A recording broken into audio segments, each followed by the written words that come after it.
Kabanata 12:01 hanggang 12:20. Ang mga taong makakain sa Diyuelo ay may pambihirang pagkakakilanlan. Hindi sila matataas na opisyal o makapangyarihang tao na may pambihirang kapangyarihan. Ang mga taong ito, ang balita ng lahat ay napakaalam, at sila ay nagtitipon at nakikipag-usap sa isa't isa. Alamin ang pinakabagong mga uso sa buong imperial capital. Pumili si Chen Lei ng isang lugar na makakainan sa hall na ito. Ang kanyang intensyon ay makinig sa ilang balita. Sa kabisera ng imperial na ito, wala siyang organisasyong paniktik, kaya maaari lamang niyang gamitin ang mga pinakatangang paraan upang maghanap ng balita. Gayunpaman, hindi kailangan ni Chen Lei ang pinakakompedensyal na balita ngayon, basta't alam niya ang pangkalahatang direksyon ng ilang bagay sa Deep Blue Kingdom, sapat na iyon.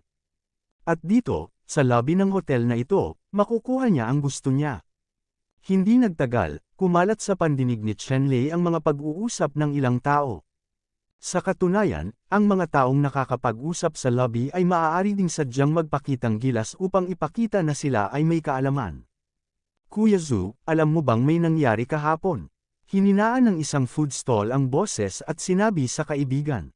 Bagamat sadyang hinaan niya ang kanyang tinig, sa katunayan ay napaka-advance ang paglilinang sa bulwagan na ito. Hindi banggitin ang paggamit ng espiritual na kamalayan, kahit na nakikinig lamang sa iyong mga tainga, kahit na ang tunog ng mga langgam na gumagapang malinaw na maririnig ang libu-libong milya ang layo, kaya't ang mahina niyang boses ay walang pinagkaiba sa pagsasalita ng malakas sa pandinig ng isang taong nagmamalasakit. Umiling ang bisitang may apelyidong Zhu at sinabing, ano ang mali? Napakaraming bagay ang nangyayari araw-araw sa kabisera ng imperial na ito. Paano ko malalaman ang ibig mong sabihin? Sinabi ng restaurant, ang tinutukoy ko ay ang Marshall Godhow Mansion. Kahapon ay may pumasok sa Marshall Godhow Mansion at nagnakaw ng mga kayamanan. Narinig ang insidenteng ito ngayon. Ang mga bisitang may apelyidong Zhu ay tumango at nagsabi, bueno, narinig ko ang kaunti tungkol sa bagay na ito. Hindi ko talaga alam kung sino ang matapang at nangangahas na pumasok sa Marshall God Palace para magnakaw ng mga bagay, naiinip na ako. Sige na, panipi. Alam mo ba kung ano ang kulang kay Valkyrie Hufu? Tanong ulit ng kumakain. Ang bisitang may apelyidong Zhu ay umiling at sinabing, hindi ko alam, ngunit ang panunood ng Marshall Godhow Mansion na nakikipaglaban, na parang baliw, na nagpapadala ng mga tao upang patuloy na maghanap, ang bagay na ito ay tiyak na hindi isang maliit na bagay. Oo, ang kabisera ng imperial ay talagang nagkaroon ng malaking pangyayari. Pagkatapos ay nag-usap ang dalawang bisita tungkol sa iba pang mga bagay, at nakita ni Chen Lei na walang naririnig, kaya ibinaling niya ang kanyang atensyon sa iba pang mga bisita. Ang isa pang talahanayan ng mga bisita ay tinatalakay ang tungkol sa mapa ng kayamanan na gumagawa ng maraming ingay kamakailan. Tungkol sa mapa ng kayamanan, medyo interesado rin si Chen Lei.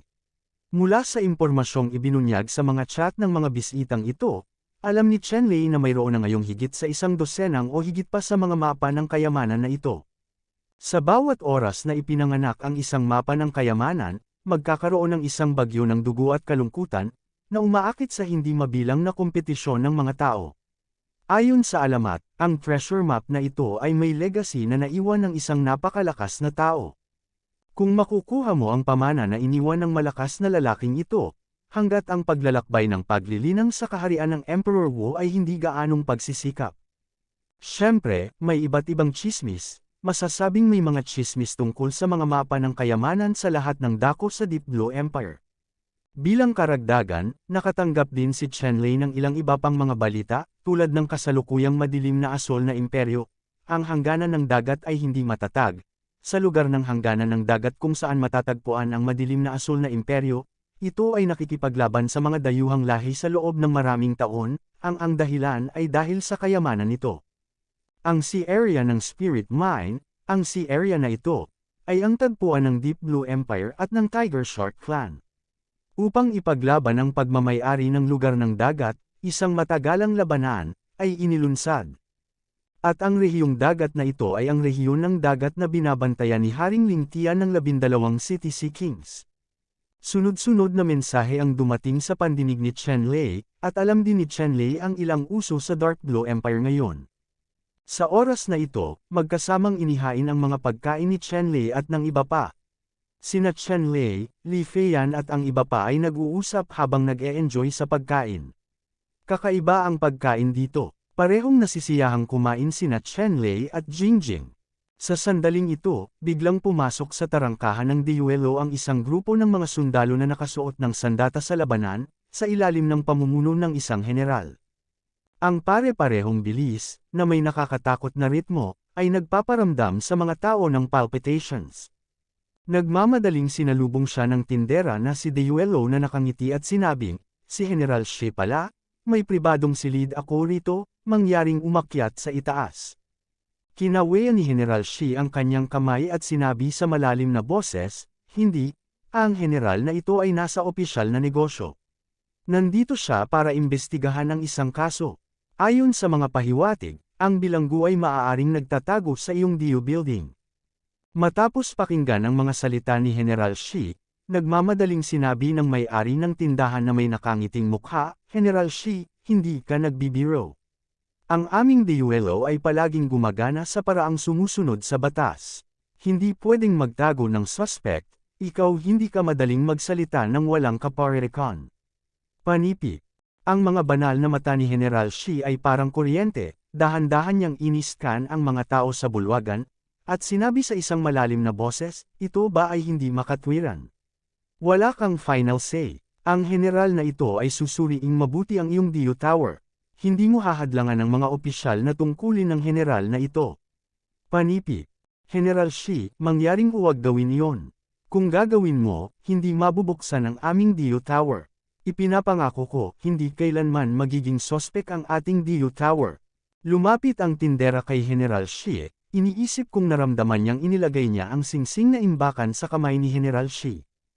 Inilagay ni General Shi ang kanyang Divine Sense sa storage ring, tumango ng may kasiyahan, at sinabi, "Treasurer, ikaw Diyuelo, ang reputasyon sa Imperial Capital ay napakalaki din, iniisip din ng general na ito na imposible dito. Kung may takas na nagtatago, kalimutan mo na ito, at bibigyan ka ng mukha, itong general na ito ay hindi na maghahanap ng lubusan." Panipik. Paulit-ulit na sinabi ng tindera, "Salamat, general, oras na para sa hapunan." Nagsumikap ang magkapatid. Mangyaring umakyat sa itaas. Ihahanda ko ang pinakamasarap na pagkain para sa lahat.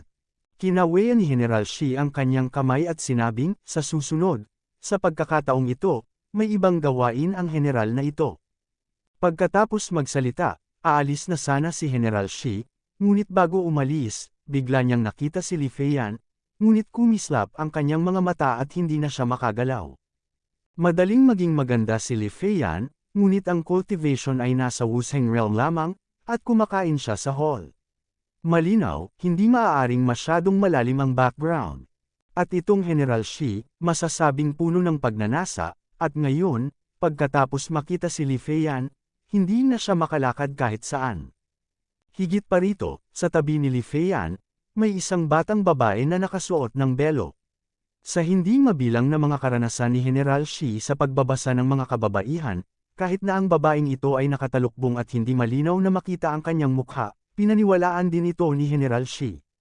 Ang babaeng ito ay malamang na isang walang kapantay na kagandahan. Saglit, ang General Shi na ito ay makati, tumalikod, at naglakad patungo sa mesa kung nasaan si Li Feiyan at ang iba pa.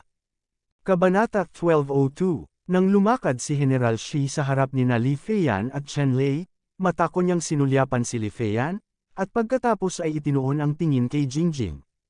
"Ikaw, buksan mo ang belo." Itinaas ni General Shi ang kanyang kamay kay Jingjing at sumigaw ng malakas. Ngunit hindi gumagalaw si Jingjing, bingi sa mga sinabi ni General Shi, na para bang hindi niya narinig ang sinabi nito. Labis na napahiya si General Shi, at muling nagsabi, "Bakit, bingi ka, hindi mo ba naiintindihan ang sinabi nitong general? Hinihiling sa iyo ng general na ito na tanggalin ang iyong belo." Sa oras na ito, lumapit ang tindero ng restaurant at nagsabi, "General Shi, gaano karapat-dapat ang iyong galit? Bisita lang ito sa aking tindahan, at nais kong hilingin sa iyo na maging eksperto." Panipik. Malamig na sumigaw si General Shi, at nagsabi, "Sino ang mga bisita? Huwag manggahas na ipakita ang kanilang tunay na kulay, maliwanag na mga multo sila. Ang general na ito ay inutusan na imbestigahan ang kaso ng pagnanakaw sa martial god Hufu, na pinaghihinalaan na siya ang sospek. Ang ingat yaman, malalim ang usaping ito. Ito ay hindi isang bagay na maaari mong pamahalaan. Pabayaan mo na lang itong general. Panipi. Ang General Shi na ito, na sobrang mayabang, at mapang-api, ay direktang ginamit ang kanyang pagkakakilanlan upang mang-api ang iba, na ginawang dilema ang may-ari ng tindahan. Sa huli, napabuntong hininga siya at sinulyapan si Jingjing na may habag na nakasuot ng belo. Sumulyap si Li Feiyan sa dalawa, hindi na nagsalita, ngunit umatras. Ang Shi General na ito, ang sikat na Shi Quorong, ay isang disipulo ng Shen Wuhufu, at mayroon din siyang mahalagang posisyon sa Imperial City Guard. Kahit na alam din ng ingat yaman ang mga kabutihan ni Shi Quorong, hindi ko siya kayang bayaran. To provoke it at all, kaya kinailangan kong magpanggap na bingi at pipi. Nakita ni Shi Quorong na hindi na nakikialam ang may-ari ng tindahan. Sa halip, tumingin siya kay Jingjing at sinabi itong muli ng general na ito, tanggalin ang iyong belo, kung hindi, huwag sisihin ng general na ito sa pagiging walang galang. Panipi. Kaya lang hindi pa rin pinansin ni Jingjing si Shi Quorong. Pakiramdam ni Shi Quorong ay parang isang payaso. Sa sobrang galit niya ay itinaas niya ang kanyang kamay at hinawakan ang belo ni Jingjing, gustong tanggalin ang belo ni Jingjing mismo. General Shi, napakahusay mo. Sa sandaling ito, biglang sinabi ni Li Feiyan, na may matinding panunuya sa kanyang mga salita.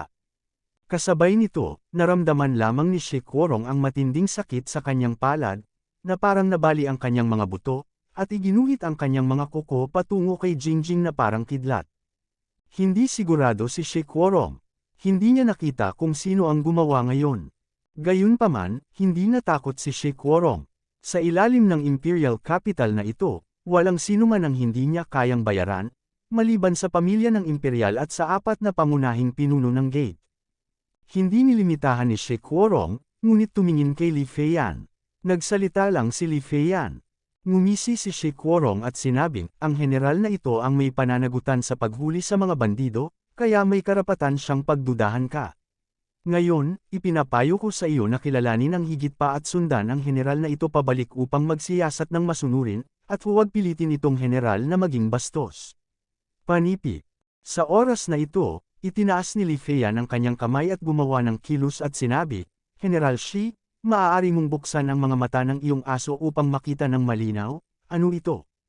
Sinulyapan ni Shi Quorong ang karatula sa mesa.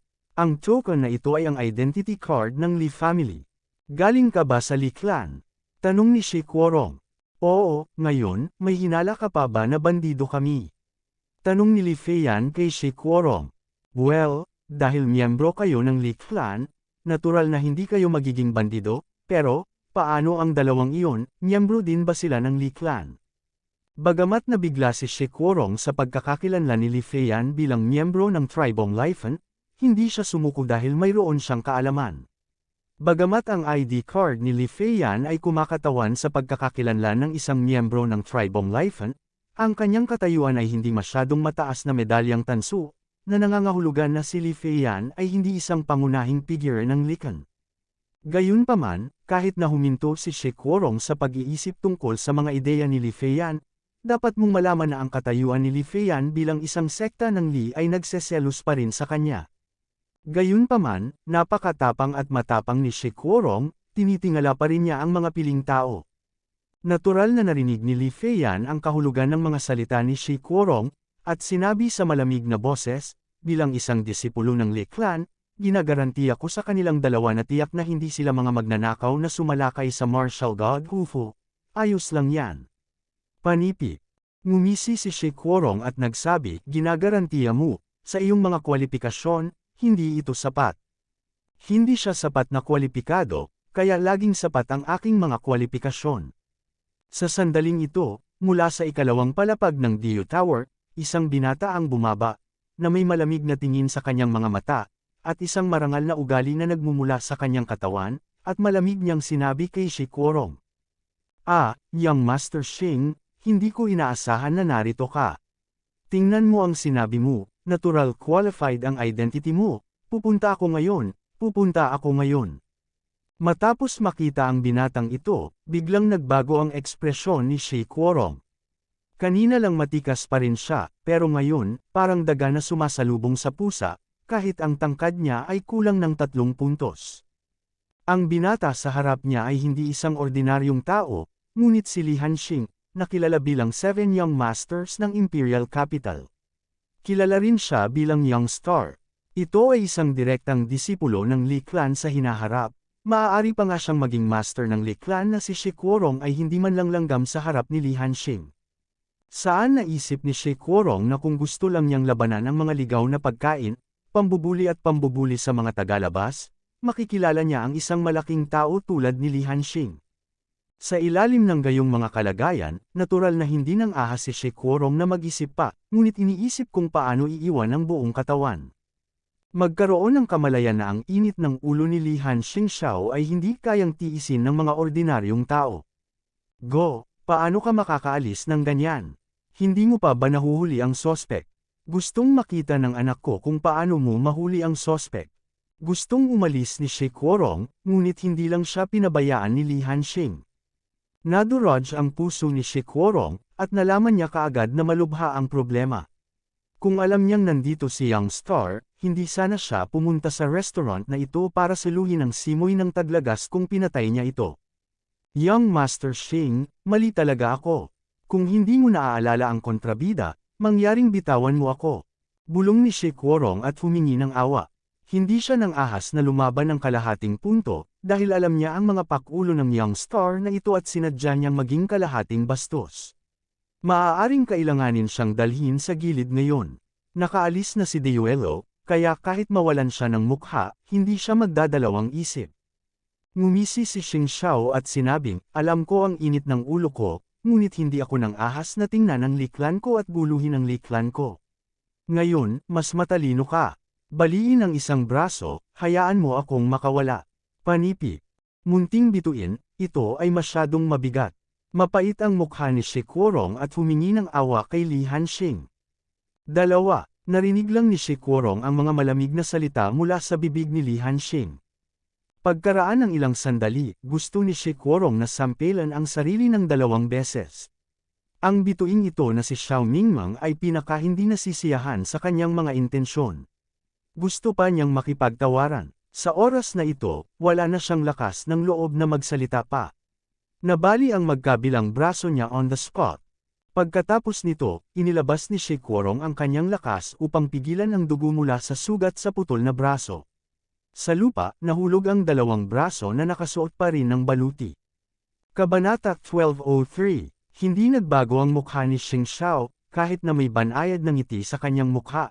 Tumingin siya kay Shi Kuorong, ngunit sa mga mata ni Shi Kuorong, ang ngiting ito ay mas nakakatakot kaysa sa demonyo. Gayunpaman, si Shi Kuorong ay hindi nang ahas na umiwas, sinusubukang panatilihing kalmado ang kanyang tingin, upang hindi maisip ni Master Xing na may puot siya sa kanyang puso at muli siyang inatake. Shi Kuorong, pinunasan ko ang kamay mo. Walang sama ng loob sa puso mo. Tumingin si Xiao Xing kay Shi Kuorong at mahinang nagtanong. Tinanggal ang 2 braso. Kung walang puot, ito ay ganap na imposible. Gayunpaman, pinilit ni Shi Kuorong ang sarili, naging mas magalang ang kanyang mga mata, at sinabing, isang karangalan para sa aking matandang Shi na turuan ni Young Master Xing. Magalak, walang paghihiganti. Panipi. Ngumiti si Xing Xiao at tumango, at sinabing, gusto ni Master Ben ang mga taong tulad mo. Sa hinaharap, mas magiging bukas ka. Huwag masaktan ang isang taong hindi maaaring masaktan. Kung hindi sumipot si Ben Xiao ngayon, ano ang gagawin mo? Hindi ko nga alam kung namatay ako. Panipi. Oo, ano ang natutunan mo kay Young Master Xing? Hindi narinig ni Shi Kuorong ang sinabi ni Xing Xiao, ngunit patuloy siyang tumango bilang pagsang-ayon. Si Li Hanxing ay masyadong tamad na makipag-usap kay Shi Kuorong, kumaway ng walang pasensya, at sinabing, umalis ka. Matapos marinig ni Shi Kuorong ang mga salita ni Li Hanxing, agad siyang tumanggap ng amnestya, nag-utos, kinuha ang mga sundalo sa ilalim ng kanyang pamumuno, at lumipad.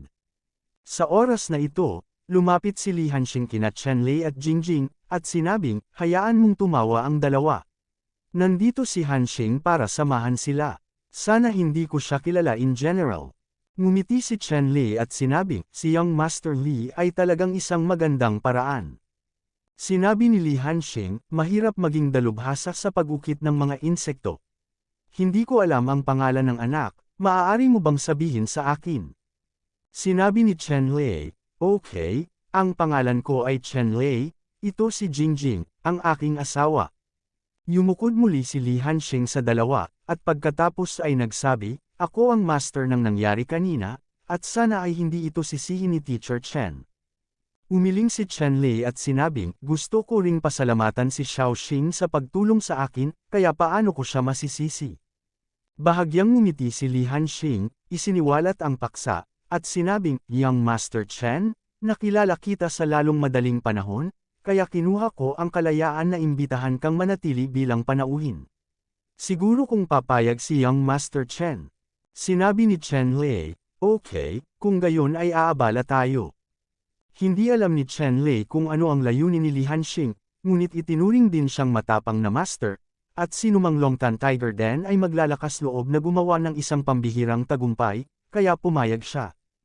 Pagkatapos nito, sumugod sina Li Hanxing, Li Feiyan at iba pa sa tirahan ni Li Hanxing na si Li Hanxing sa pamumuno ni Li Hanxing pagkatapos kumain. Mr. Chen, ngayon ay mananatili ka sa hamak na bahay para magpahinga. Bukas, pupunta ako kay Mr. Chen.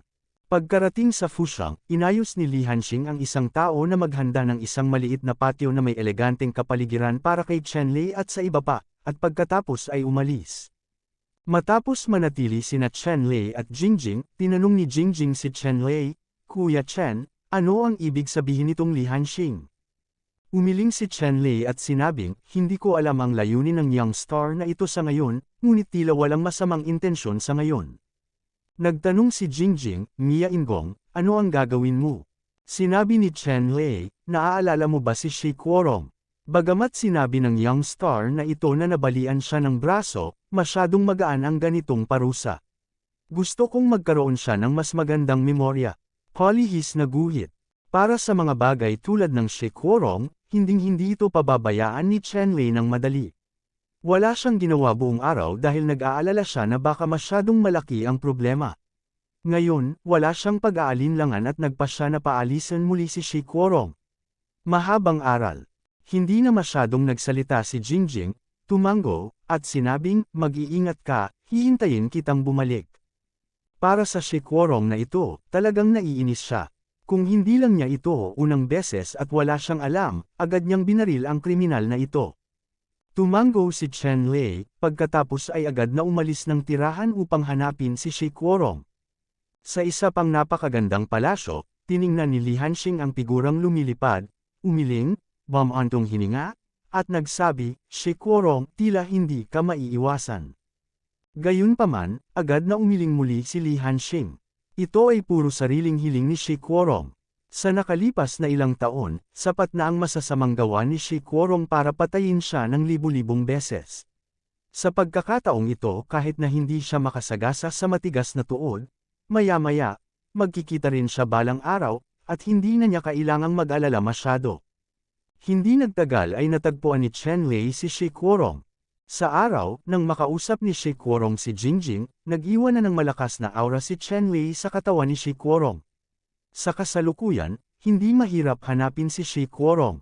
Sa kasalukuyan, muling nabuo ang putol na braso ni Shi Kuorong. Sa kaharian ng Wuzun, maaari siyang muling ipanganak na may pinutol na mga paa. Sa kasalukuyan, nasa Shi Kuorong ang pagtatanim ng unang palapag ng Emperor Wu. Para sa kanya, ito ay isang piraso lamang ng cake. Sa makatuwid, nang hilingin sa kanya ni Young Master Xing na putulin ang kanyang braso, hindi siya nag-atubiling gawin iyon, ngunit ang kanyang lakas ay bumaba ng kaunti, ngunit ito ay walang epekto kay Shi Kuorong. Sa oras na ito, si Shi Kuorong ay nasa kanyang sariling bahay, pinaglilingkuran ng isang dosenang magagandang katulong, umiinom at nagsasaya at nagpapalayaw sa sarili. Biglang lumitaw ang isang figure, kumaway, at isang bagso ng hangin ang dumaan, at isang dosenang magagandang katulong ang lahat ay nahimatay. Napakakaaya-aya, isang boses ang diretsyong tumunog. WHO, Biglang tumalon si She Kuorong, sumigaw, at tumingin sa direksyon ng tunog.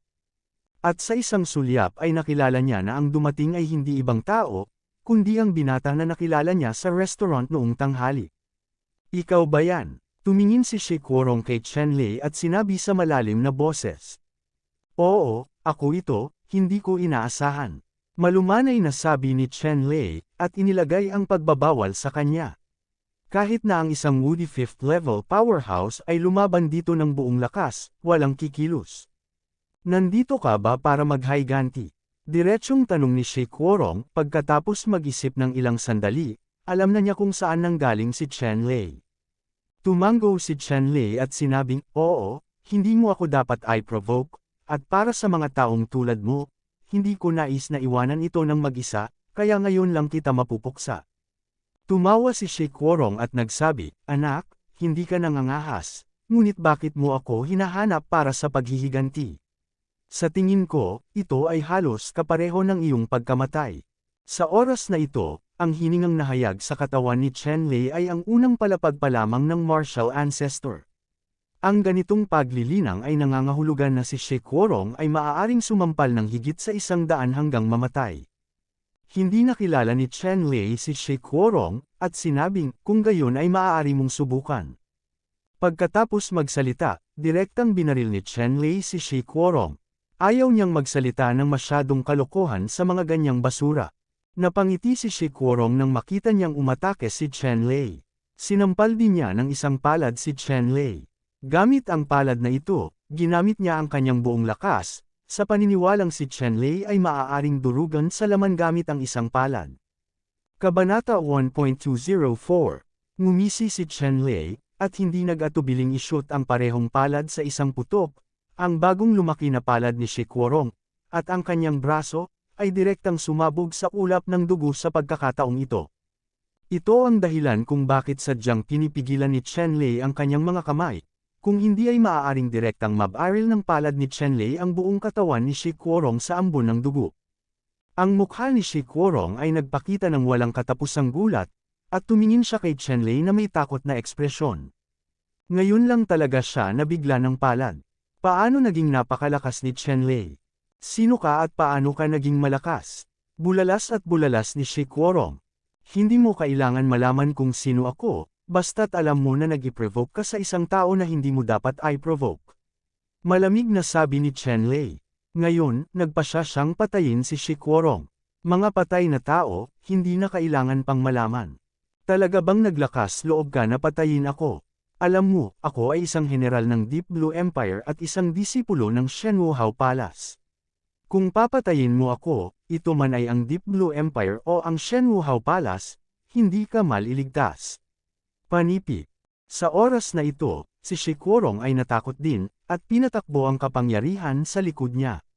Si Chen Lei ay nagpakita ng panunuya at sinabi, sa tingin mo ba ay natatakot ako? Kung natatakot ako, wala ako ngayon. Huwag kang magsalita ng maraming walang kwentang salita, patay ka ngayon. Dahil hindi mo ako hinayaang mabuhay, saka ako lalaban sa'yo. May bakas ng kabaliwan sa mukha ni She Kuorong. Biglang may kumulog sa dagat sa kanyang kamay, malapit ng lumitaw. Ang ganitong bagay ay masasabing isang malaking mamamatay na sama-sama sa kalaban. Kapag nawasak, ang kaaway at ang ating sarili ay mamamatay. Si She Kuorong lang ang may hawak nitong pilisi na nanginginig sa dagat. Bago ito nabasag, nakaramdam siya ng magaan sa kanyang kamay. Isang anino ang dumaan, at nawala ang pilisi na yumanig sa dagat.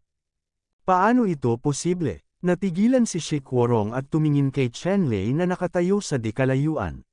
Sa oras na ito, ang kidlat na yumanig sa dagat ay pinigilan ni Chen Lei at marahang itinapon pataas at pababa. Si She Kuorong ay tanga. Hindi pa siya nakakita ng ganoon kabilas na hiyubog ng katawan. Boom! Direktang winasak ni She Kuorong ang kanyang martial soul. Ito ay isang malaking pitang at isang malawak na karagatan, nanginginig ang kanyang ulo at iginagalaw ang kanyang buntot, at sumugod patungo kay Chen Lei. Ngumiti si Chen Lei, itinaas ang kanyang palad, at pinino ang malaking kaluluwa ng martial arts ng pitang. Pagkatapos, sa kaunting puwersa, ang malaking kaluluwa ng martial arts ng Peitang ay sumabog at naging isang maliit na ulan. Huwag kang gumawa ng walang kwentang pakikibaka, pumatay ka lang. Nang matapos magsalita si Chen Lei, nag-volley siya at humawak. Isang malaking kamay na binago ni Yuan Li ang direktang kinurot sa leeg ni Shi Kuorong at dinala si Shi Kuorong sa kanya. Walang katapusang takot lang ang naramdaman ni Shi Kuorong. Sa harap ni Chen Lei, para siyang maliit na manok na hindi lumaban. Maaari siyang masira sa kalooban. Sa sandaling ito, si Shi Kuorong ay nakaramdam ng labis na panghihinayang, nagsisisi kung bakit siya nahuhumaling sa kanyang puso na talagang pinukaw niya ang isang mamamatay tao. Sinulyapan ni Chen Lei si Shi Kuorong, ang kanyang mga palad ay nakadiin ng husto, at ang higanting kamay na nabuo ni Yuan Li ay biglang humigpit ng dahan-dahan, direktang pinipisil ang leeg ni Shi Kuorong. Pagkatapos noon, dinurog ni Chen Lei ang Bound Moon Seal at tinatakan ang kaluluwa ni Shi Kuorong. Ang Shi Kuorong na ito ay nasa Dark Blue Imperial Capital. Marami siyang sikreto. Pagkatapos magdesisyon ni Chen Lei na bumalik, hahanapin niya ang kaluluwa ni Shi Kuorong. Marahil ay magkakaroon ng ilang hindi inaasahang mga pakinabang. Matapos patayin si Shi Kuorong, direktang sinunog ni Chen Lei ang katawan ni Shi Kuorong hanggang naging abo, at pagkatapos ay nilinis ang eksena. Sa ganitong paraan, masasabing hindi pa nakakita ng tao o bangkay si Shi Kuorong. Ito ay isang hindi nalutas na kaso. Ang pamamaraan ni Chen Lei ay napakatalino, walang iniiwan na mga pahiwatig. Sa ilalim ng gayong mga kalagayan, walang makakahanap sa ulo ni Chen Lei. Pagkatapos noon, tahimik na umalis si Chen Lei nang hindi pinapansin ang sumunod na nangyari. Bumalik si Chen Lei sa patio na inayos ni Li Hanxing, at binati siya ni Jingjing. Maganda ba ito? Nag-aalalang tanong ni Jingjing. Kahit na alam niyang hindi talaga kalaban ni Chen Lei si Shi Kuorong, medyo nag-aalala pa rin si Jingjing. Pagkatapos ng lahat, ito ang imperial na kabisera ng Deep Blue Kingdom, na may mga master na parang ulap. It's going well, it's settled, pahinga na tayo. Sinabi ni Chen Lei kay Jingjing, tumango si Jingjing, at nakatulog kasama si Chen Lei. Kinaumagahan, dumating si Li Hanxing upang bisitahin si Chen Lei. Kuya Chen, nasanay ka na bang matulog kagabi? Mahinang tanong ni Li Hanxing, sa harap ni Chen Lei, walang nakakatakot na ugali. Tumango si Chen Lei at sinabing, hindi masama, young Master Xing. Hindi ako sanay na lumingon at mahilig magbukas ng skylight para magsalita. Hindi ko akalain na nakausap ko na si Young Master Xing dati. Hindi ko alam kung bakit ganoon na lamang ang pakikitungo sa akin ni Young Master Xing, hindi lang tumulong sa pagkubkob, kundi sobrang nagmamalasakit sa amin. Hindi ko alam kung ano ang pakay mo, Young Master Xing. Panipi. Matapos marinig ang sinabi ni Chen Lei, tumawa si Li Hanxing at sinabing, masaya, Guru Chen, dahil sinabi mo iyon, hindi ko na ito itatago. Ang dahilan kung bakit ako napunta kay Master Chen ay dahil alam kong napakatalino ni Young Master Chen. Kahit na napakatalino mo sa pagtatago ng iyong paglilinang, hindi mo ito maitatago sa akin. At nilapitan ko si Young Master Chen dahil gusto kong tulungan ako ni Young Master Chen. Panipi. Matapos itong pakinggan ni Chen Lei, may kumislap na liwanag sa kanyang mga mata. Makikita talaga nitong si Li Hanxing ang kanyang tunay na lakas. Ito ay makikita na siya ay isang tao ng hindi pangkaraniwang mga talento. Alam mo, kahit ang ikawalo ang mas malakas na kabisera ng Emperor Wu, imposibleng makita sa pamamagitan ng pagtatago ng cultivation behavior, at makikita ito ni Li Hanxing, na sapat na upang patunayan kung gaano siya kakulit na tao. Hindi ko alam kung ano ang gusto ni Li Gongzi na gawin ko para sa iyo. Diretsong tanong ni Chen Lei. Sinabi ni Li Hanxing, iyon lang, ang aming pamilyang Li, kamakailan, gusto naming hayaan ang ilan sa aming mga anak na lalaki na maranasan ito, at ang lugar ng karanasan ay ang hangganan ng dagat na binabantayan ni Haring Lingtian. Ang hangganan ng dagat na iyon, ngayon ang sitwasyon ay komplikado at magulo, at ang aming karanasan sa oras na ito ay nangangailangan ng mga anak na lalaki na bumuo ng kanilang sariling koponan upang patayin ang kalaban at kumita. Ngayon lang ako kapag kumukuha ako ng mga tao. Siyempre hindi dapat palampasin ang makitang anak ng isang Panginoon. Pakiusap din na tulungan ako ng anak. Panipi. Ang mga salita ni Li Hanxing ay tunay na taos-puso, at magkasama niyang isinusulong ang kanyang mga layunin. Matapos pakinggan ang mga salita ni Li Hanxing, nag-isip sandali si Chen Lei at nagsabi, "Young Master Li, walang problema sa pagtulong, ngunit anong mga benepisyo ang makukuha ko?" Matapos makinig sa direktang kahilingan ni Chen Lei, pumalakpak si Li Hanxing at sinabing, "Salamat sa Diyos, gusto kong makipag-usap sa mga taong tulad ni Chen Gongzi. Masasabing mayaman ako sa mundo. Mayroon ding isang tiyak na halaga ng kayamanan. Hindi ko alam kung ano ang kailangan ng kanyang anak, kayamanan, potion, freak, o kagandahan. Hanggat kaya ng anak, tutuparin ko talaga ang requirements ng anak." Panipi. Nag-isip sandali si Chen Lei at sinabing, "Young Master Li, sa ganitong paraan, matutulungan kita. Gayunpaman, mayroon din akong isang kahilingan, ibig sabihin, gusto kong makita ang library ng iyong Li clan. Kung mayroon akong pagkakataong ito, hayaan mo akong tingnan. Sa pagtingin sa koleksyon ng libro ng Dark Blue Empire, maaari ka bang sumang-ayon sa kahilingang ito?" Panipi. Matapos marinig ang kahilingan ni Chen Lei, medyo nagulat si Li Hanxing. Ito ang kauna-unahang kakaibang kahilingan na narinig niya sa lahat ng mga taon mula nang mag-recruit siya ng mga talento.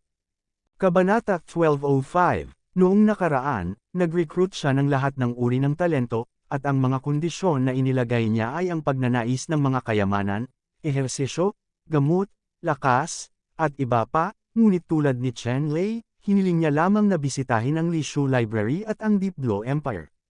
Library, totoo ito talagang una kitang nakita. Gayunpaman, ang gayong kahilingan ay masyadong simple. Hindi nag-atubili si Li Hanxing na direktang sumang-ayon. "Okay, Kuya Chen, ipinapangako ko sa iyo ang kahilingang ito, hanggat maaari mo akong tulungan. Pagkatapos ay papasukin kita sa silid-aklatan ni Lishu at sa silid-aklatan ng Imperial." Sumang-ayon si Li Hanxing nang walang pag-aalinlangan. Pagkatapos, muling sinabi ni Li Hanxing, "Brother Chen, totoo na ang aming karanasan sa pagkakataong ito ay isang utos din na inilabas ng Imperial Royal Family. Ang mga pangunahing balbula at pamilya ng buong Deep Blue Empire, pati na rin ang 8 Diyos, at ang 12 hari ng dagat ng lungsod. Ang mga anak ni Ling Tianwang ay pupunta sa lugar ng dagat na binabantayan ni Ling Tianwang upang maranasan. Ang isa ay upang madagdagan ang aktwal na karanasan sa pakikipaglaban ng mga disipulong ito, at ang isa ay upang mabawasan ang ilang presyon para kay Ling Tianwang. Ang sitwasyon sa lugar ng dagat na binabantayan ngayon ni Ling Tianwang ay hindi masyadong optimistiko. Panipi. Si Li Hanxing ay bukas at tapat, at isa-isang ipinaliwanag ang mga dahilan ng karanasang ito kay Chen Lei. Bahagyang tumanggo si Chen Lei. Ayon sa mga salita ni Li Hanxing, ang sitwasyon kay Haring Ling Tian ay tila medyo kritikal.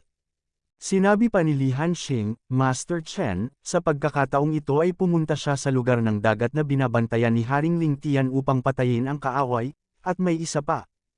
Pagkatapos patayin ang isang kaaway, magre-rehistro siya ng gantimpala militar ayon sa bilang ng mga napatay na kaaway. Ito ay isang tagumpay ng militar, ngunit isang tagumpay ng militar ng imperyo. Sa Deep Blue Empire, ang mga tagumpay ng militar ay higit sa lahat. Maaari mong gamitin ang iyong mga tagumpay sa militar upang ipagpalat sa anumang kayamanan. Sa makatuwid, dapat mong bisitahin ang Royal Library. Hanggat mayroon kang sapat na kakayahan sa militar, maaari mong ipasok ito." Panipi. Sinabi ni Chen Lei, "Salamat Li Gongzi, alam ko." Sinabi muli ni Li Hanxing, "Teacher Chen, sa pagkakataong ito, sasali ka sa karanasan sa ngalan ng aking squad. Mayroon lang akong isang kahilingan, ibig sabihin, ang mga gantimpala ng militar na nakuha mo. Sa pangalan, ito ay tiyak na nakatala sa aking pangalan. Siyempre, hindi kita hahayaang magdusa. Kahit gaano karaming mga merit ng militar ang mayroon ka sa aking pangalan, bibilhin ko sila sa doble ng presyo. Ano sa tingin mo, Panipi?" Ngumiti si Chen Lei at sinabi, "Siyempre walang problema dito. Ang mga merito ng militar ng Dark Blue Empire ay walang epekto sa kanya, at magagamit lamang ito upang ipagpalat sa ilang mga kayamanan. Gayunpaman, ang mga pagsasamantalang militar na ito ay napakahalaga kay Li Hanxing, at kahit na may kasamang ilang masalimuot na bagay sa kanyang pakikipaglaban para sa pinuno ng Li family.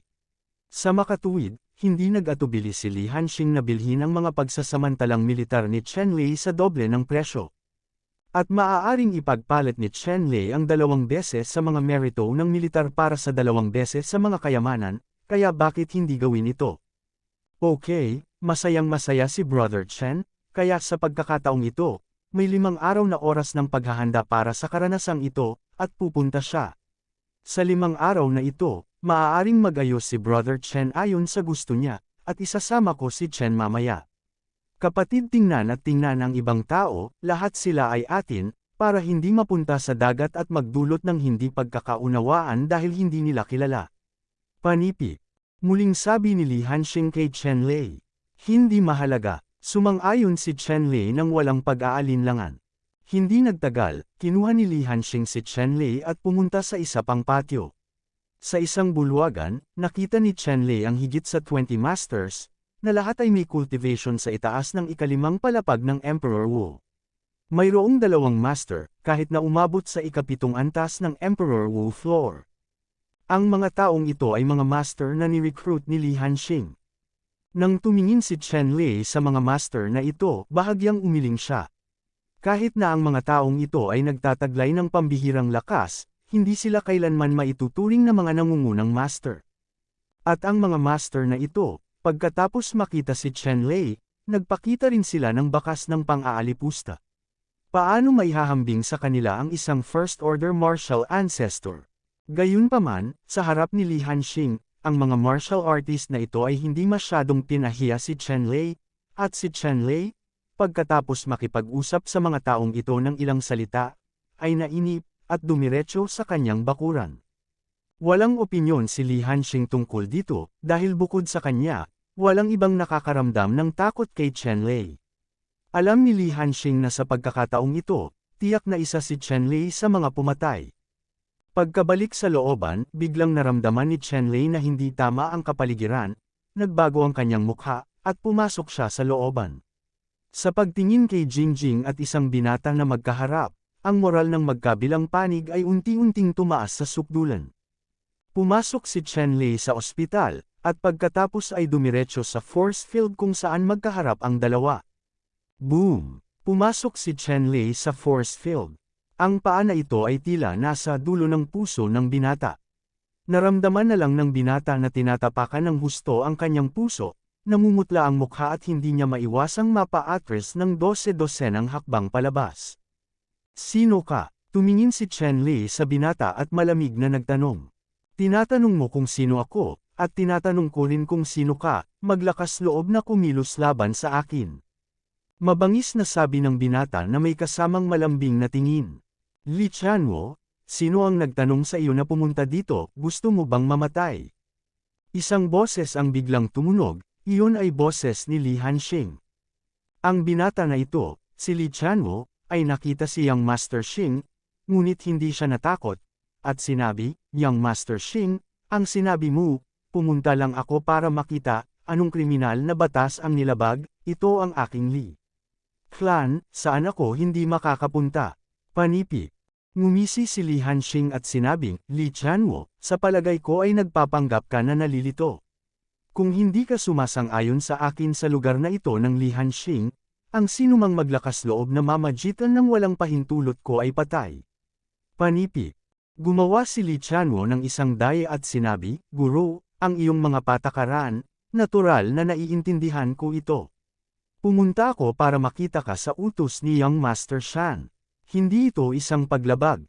Sinabi ni Li Hanxing, kung hinahanap mo ako, bakit mo pinasok ang aking panauhin, at nagsimula pa sa aking panauhin, dahil lamang dito, hindi ka mapapatawad. Pagkatapos magsalita, direktang hinawakan ni Li Hanxing si Li Chanwo gamit ang kanyang malaking kamay. Biglang nawala ang kaluluwa ni Li Chanwo. Alam niya na si Li Hanxing ay walang pag-aalinlangan, ngunit hindi niya inaasahan na siya ay magiging napakaingat sa isang lawak na nang ahas siyang gawin ito ng direkta sa kanya. Natatakot ka pa rin ba na hindi ka magtagumpay? Ngumisi si Li Chanwo, at tinapik si Li Hanxing ng parehong palad. Boom! Nagtama ang mga palad ni Li Chanwo at Li Hanxing sa isa't isa, naramdaman na lamang ni Li Chanwo ang isang malaking puwersa na nagmumula sa kanya, hindi na makontrol ang hugis ng kanyang katawan, at lumipad pa atros. At si Li Hanxing sa anyo ng kuryente, ay lumitaw sa harap ni Li Chanwu sa isang kisap mata. Sinampal si Li Chanwu ng 30 o 40 sampal na sunod-sunod, kaya't ang bibig ni Li Chanwu na puno ng ngipin ay lumipad palabas at ang kanyang mukha ay namamaga, parang ulo ng baboy. Bumagsak si Li Chanwu sa lupa, ang kanyang mga mata ay napuno ng labis na galit na liwanag, nakatitig kay Li Hanxing ng mabangis. Sumulyap si Li Hanxing kay Li Chanwu, at sinabing, "Anak, hindi mahaba ang memorya ko, maniwala ka man o hindi, direkta kitang papatayin." Narinig ni Li Chanwu ang mga salita ni Li Hanxing at naramdaman ang isang malakas na aura na nakamamatay. Hindi na siya ng ahas na maging mayabang, at sinabing, "Young Master Xing, malupit ka, ito ay isang challenge book mula kay Young Master Shan. If you dare kung hindi, mararanasan mo ang laban sa arena, kung hindi, maging pagong na nakayuko ang ulo." Panipi. Pagkatapos noon, tumakas din si Li Chanwafei mula sa patio ni Li Hanxing. Chapter 1206. Binuksan ni Li Hanxing ang challenge book sa kanyang kamay, tiningnan ang nilalaman sa loob, nakasimangot. "Bakit, nahihirapan ka ba?" Tumingin si Chen Lei kay Li Hanxing, pagkatapos ay nagtanong. Umiling si Li Hanxing at ibinigay ang challenge book sa kanyang kamay kay Chen Lei. Sinulyapan ni Chen Lei ang challenge book sa kanyang kamay at ngumiti, "Ang iyong kapatid na si Li Hanshan, na kumilos ng mas walang prinsipyo kaysa sa iyo, ay naglakas loob na gawin ang ganoong bagay sa gayong sensitibong oras." Sinabi ni Li Hanxing, "Ang aking panganay na kapatid ay hindi isang matigas ang ulo, malupit, makasarili na tao, at tanging ang kanyang sariling mga interes ang nasa kanyang mga mata. Kahit na ang kaharian ay nasa kanyang mga mata, hindi niya may kukumpara ang kanyang sariling mga interes. Nitong minsan, ang hamon na ito ay napapailalim sa pagpapahina ng aking lakas, upang hindi ako makakuha ng magagandang resulta sa karanasan." Panipi. "Ano ang dapat mong gawin, hindi ka dapat lumaban?" tanong ni Chen Lei. Tumango si Li Hanxing at sinabing, natural, gusto niyang lumaban. Bagamat ginawa niya ang bagay na ito ng pribado, malinaw na ito ay dapat sa mata ng mga nakatataas ng Li family. "Kung tumanggi akong lumaban, ay tiyak na ituturing na duwag at walang kakayahan, kung gayon, ang posisyon ng leader ng Lis ay talagang mamimiss sa akin." Panipi. Tumango si Chen Lei. Para sa mga estudyanteng ito, kung nakakuha sila ng mahina at walang kakayahan na degree, iyon talaga ang pinakamasama. Sinabi ni Li Hanxing, "Mr. Chen, kailangan mo pa rin ang iyong tulong sa bagay na ito. Alam ko na sa iyong lakas, magiging madali itong manalo sa hamon na ito." Tumango si Chen Lei at sinabing, natural na walang problema, ngunit kailangan nilang hamunin ang 3 laro. "Isang laro lang ang kaya ko. Sigurado ka ba sa 2 pang laro?" Sinabi ni Li Hanxing, "Walang problema, mayroon din akong ilang magagandang tip. Sorry talaga, last time, may tinago ako sa'yo, pero imposible rin. Masyadong malaki ang ugali niyan. Kahit ako hindi ko makontrol." Panipi. Nang sabihin ito ni Li Hanxing, naunawaan ni Chen Lei na ang mga nasasakupan ni Li Hanxing ay mayroon pa ring mga nakatagong kapangyarihan, ngunit ang mga nakatagong kapangyarihang ito ay hindi niya kayang ganap na mapangasiwaan. Para sa puntong ito, walang kinalaman si Chen Lei sa swerte. Hindi siya malinis ang pusong tao. Matagal na niyang alam ang masamang puso ng tao. Ito ay isang transaksyon lamang kay Li Hanxing. Dahil ito ay isang transaksyon, natural na hindi siya magagalit. Sinabi ni Chen Lei, "Kung sigurado ka, mas mabuti yon. Tapos deal na." Tumango si Li Hanxing at nagsabi, "Okay, bukas na ang hamon, Kuya Chen, handa ka nang maghanda ngayon, aayusin ko muna ang iba." Tumango si Chen Lei, at pagkatapos ay umalis si Li Hanxing. Pagkaalis ni Li Hanxing, tumingin si Chen Lei kay Jingjing at nag-aalalang nagtanong, "Jingjing, okay ka lang ba?"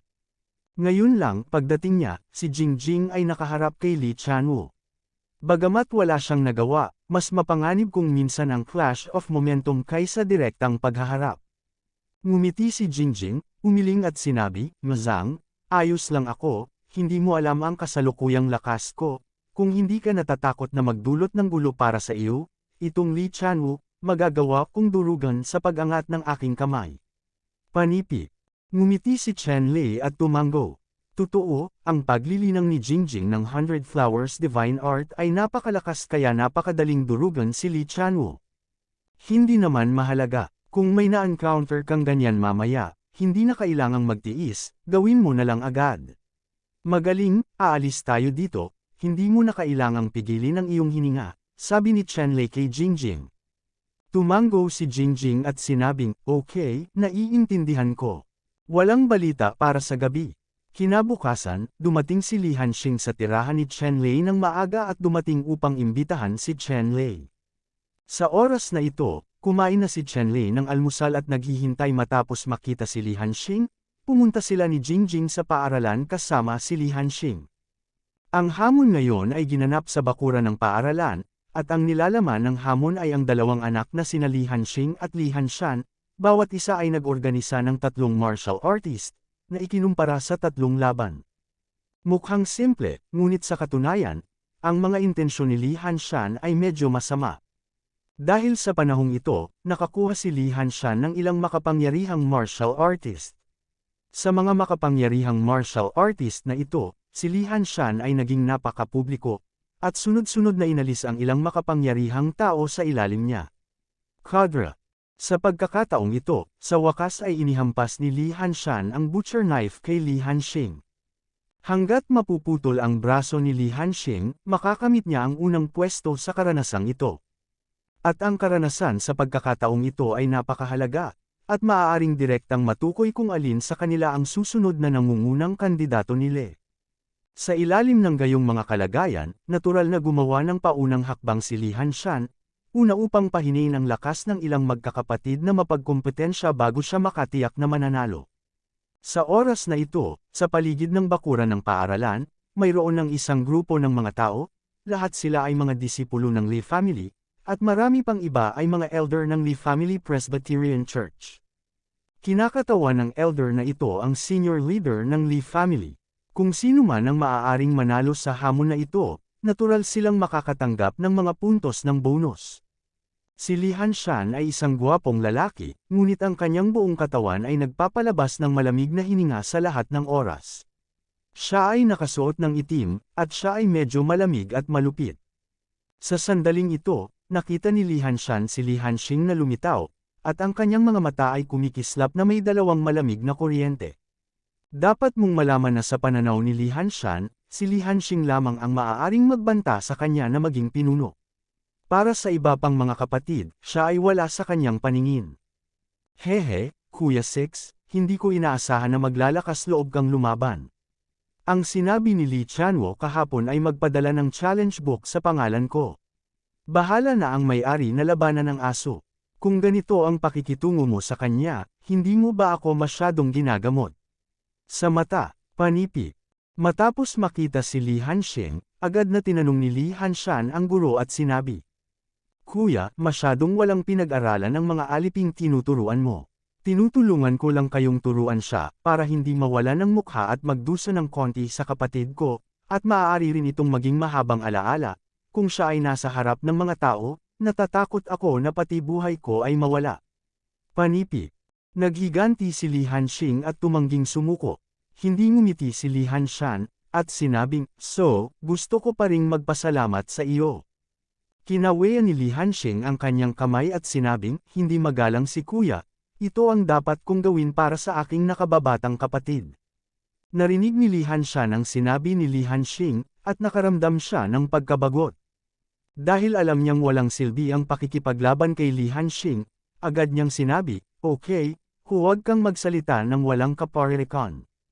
Ngayon, sinimulan ko ang hamon na ito para sa aking nakababatang kapatid na lalaki. Ang pangunahing bagay ay upang makita kung mayroong anumang karakter sa ilalim ng iyong ika-6 na kapatid. Ito ay para din sa ikabubuti ng iyong ika-6 na kapatid. Pagdating mo sa naval battlefield, hindi ito kasing liit ngayon, pero madaling mamatay. Kung hindi, ang malakas na proteksyon sa ilalim ay purong mamatay. Mas mabuting manatili sa bahay at maging ligtas, at least para mailigtas ang iyong buhay. Panipi. Sinabi ni Li Hanxing, salamat sa pag-aalala ng iyong kuya. Napakahigpit ng nakababatang kapatid sa kanyang buhay. Hindi lang siya mamamatay. Sinabi ni Li Hanshan, kung gayon, nakatitiyak ako, ngayon, maaari bang magsimula ang hamon? Sinabi ni Li Hanxing, handa na ako, maaari akong magsimula anumang oras. Tumango si Li Hanshan at sinabi sa mga matatanda, maraming matatanda, maaari na kayong magsimula. Tumango ang mga matatanda at nag-utos na magsuot ng singsing. Kabanata 1207. Matapos itaas ang singsing, tiningnan ni Li Hanshan ng malalim si Li Hanxing, at pagkatapos ay nagpadala ng isang malakas na lalaki. Mo Fang, bigyan mo ako ng isang malakas na suntok, kailangan mong gampanan ang prestihiyo ng anak na ito. Sinabi ni Li Hanshan sa mga martial artist na ito. Huwag kang mag-alala, anak, ipapaalam ko sa kanila kung gaano ito kalakas. Nagpakita si Mo Fang ng isang malakas at malupit na aura, nakatayo sa singsing, kalmado tulad ng isang bundok, ang kanyang mga mata ay nagniningning. Sino sa inyo ang nang-ahas na magpakita at mamatay? Bumantong hininga si Mo Fang at sumigaw ng malakas ang tunay na kapangyarihan ng eskinita ay nag-vibrate sa kanyang boses, na parang umaalingaw sa langit at lupa, at malinaw na naririnig ng buong Skull Ground. Ang mga salita ni Mo Fang ay naglalaman ng bakas ng tunay na kapangyarihan, na nagpapakita ng malupit na pag-uugali sa paglilinang, na nagpabago ng kulay ng mga tao sa paligid niya. Mula sa banal na kapangyarihan na sadyang ipinahayag ni Mo Fang, mararamdaman ng lahat ang makapangyarihang kapangyarihan ni Mo Fang tulad ng dagat. Oras na para mag-ambag ka, sino ang papatay sa taong ito? Hindi napigilan ni Li Hanxing ang momentum ni Mo Fang, ngunit tumingin sa ilang martial artist sa tabi niya. Anak, papatayin ko ang galit ng taong ito. Isang martial artist ang nagboluntaryo na imbitahan si Sakura. Ji Yun, dahil ikaw ang nagkusa na humingi ng laban, ikaw ang baalang lumahok muna sa laban, at dapat mong sirain ang apoy ng kalaban. Panipi. Ngumisi si Ji Yun, at sinabing, anak, siguraduhin mo, hindi ipapahiya ni Ji Yun ang anak ko. Pagkatapos magsalita, tumalon si Ji Yun at dirdiretsyong humakbang papunta sa ring. Pumunta ka, nakita ng isang matanda ang dalawang martial artist na parehong sumakay sa ring, at agad na nag-utos na ipahayag ang sitwasyon ng laban. Kasunod ng utos na ito, sa likod ng buong katawan ni Mo Fang, isang malaking martial art ang lumitaw, ngunit ito ay isang matayog na bundok na parang ulap. Pagkatapos noon, gumalaw ang pag-iisip ni Mo Fang, at ang pinakamataas na martial arts ay nagdala ng malaking tagumpay. Mabangis na bumagsak ang boses patungo kay Ji Yun. Sa sandaling ito, ang martial spirit sa likod ni Mo Fang ay madilim na kayumanggi, parang isang tunay na bundok, siksik at mabigat, at ang malakas na hangin ay umihip na parang kutsilyo sa mukha ni Ji Yun, halos hindi maimulat ni Lingro ang kanyang mga mata. Nararamdaman ni Ji Yun na ang hangin sa itaas niya ay halos tumigas sa bakal sa ilalim ng bigat ng martial spirit ng bundok na ito, na may walang hanggan na presyon, na nagpapahirap sa paghinga. Nanginginig ang figure ni Ji Yun, humiwalay siya sa martial arts ni Mo Fang, at direktang lumitaw sa kabilang dulo ng ring. Ang arena na ito ay may sariling espasyo sa loob, sapat para sa dalawang tao na gumalaw. Walang saysay na subukang tumakas. Biglang ngumisi si Mo Fang, at nawala na lang ang kanyang anyo. Nang muli siyang lumitaw, tumabi talaga siya kay Ji Yun at idiniin ang palad niya kay Ji Yun. Hindi inaasahan ni Ji Yun na napakabilis ng Mo Summit, at bilang huling paraan, ikanaway niya ang kanyang palad upang salubungin ang palad ni Mo Fang. Ngumisi si Mo Fang, biglang tumaas muli ang lakas sa kanyang palad, at sabay hampas, hinampas niya ang palad ni Ji Yun. Boom! Pagkatapos ng malakas na ingay, umubo ng dugo si Ji Yun at lumipad palabas, ang kanyang braso ay pumulupot sa kakaibang anggulo, at malinaw na ang kanyang mga buto ay nabali sa ilang piraso. Ang nakakatakot na ekspresyon sa mukha ni Ji Yun ay hindi inaasahan na napakalakas ng palad ni Mo Fang. Sa katunayan, si Ji Yun ang pinakamagaling pagdating sa bilis. Ang kanyang bilis ay hindi kapanipaniwala, habang si Mo Fang ay pisikal na malakas at makapangyarihan, ngunit sa mga tuntunin ng bilis, tiyak na hindi siya kasing galing ni Ji Yun. Sa makatuwid, sumang-ayon si Li Hanxing na si Ji Yun ang unang pumasok sa ring hanggat hindi nagkakamali si Ji Yun, tiyak na mapapawi si Mo Fang. Ngunit sino ang mag-aakala na ang bilis ni Mo Fang ay biglang tumaas sa hindi inaasahang antas? Sa isang galaw, nataman ng husto si Jiyon, na iniwan si Jiyon sa isang desperado na sitwasyon. Sa proseso ng paglipad pabalik, nagbago ang hugis ng katawan ni Jiyon, sa isang kisap mata. Sa buong bilis, naging sunod-sunod na after images, mabilis na gumagala sa paligid ni Mo Fengfei, hindi nang ahas na hayaang makalapit si Mo Feng. Malamig na tiningnan ni Mo Feng si Jiyon, isang flash ng liwanag ang biglang kumislap sa kanyang katawan, at muli ay pinigilan si Jiyon na mabilis na nagmamadali. Ang espiritu ng bundok ay direktang ikinandado si Jiyon, at pagkatapos ay nahulog.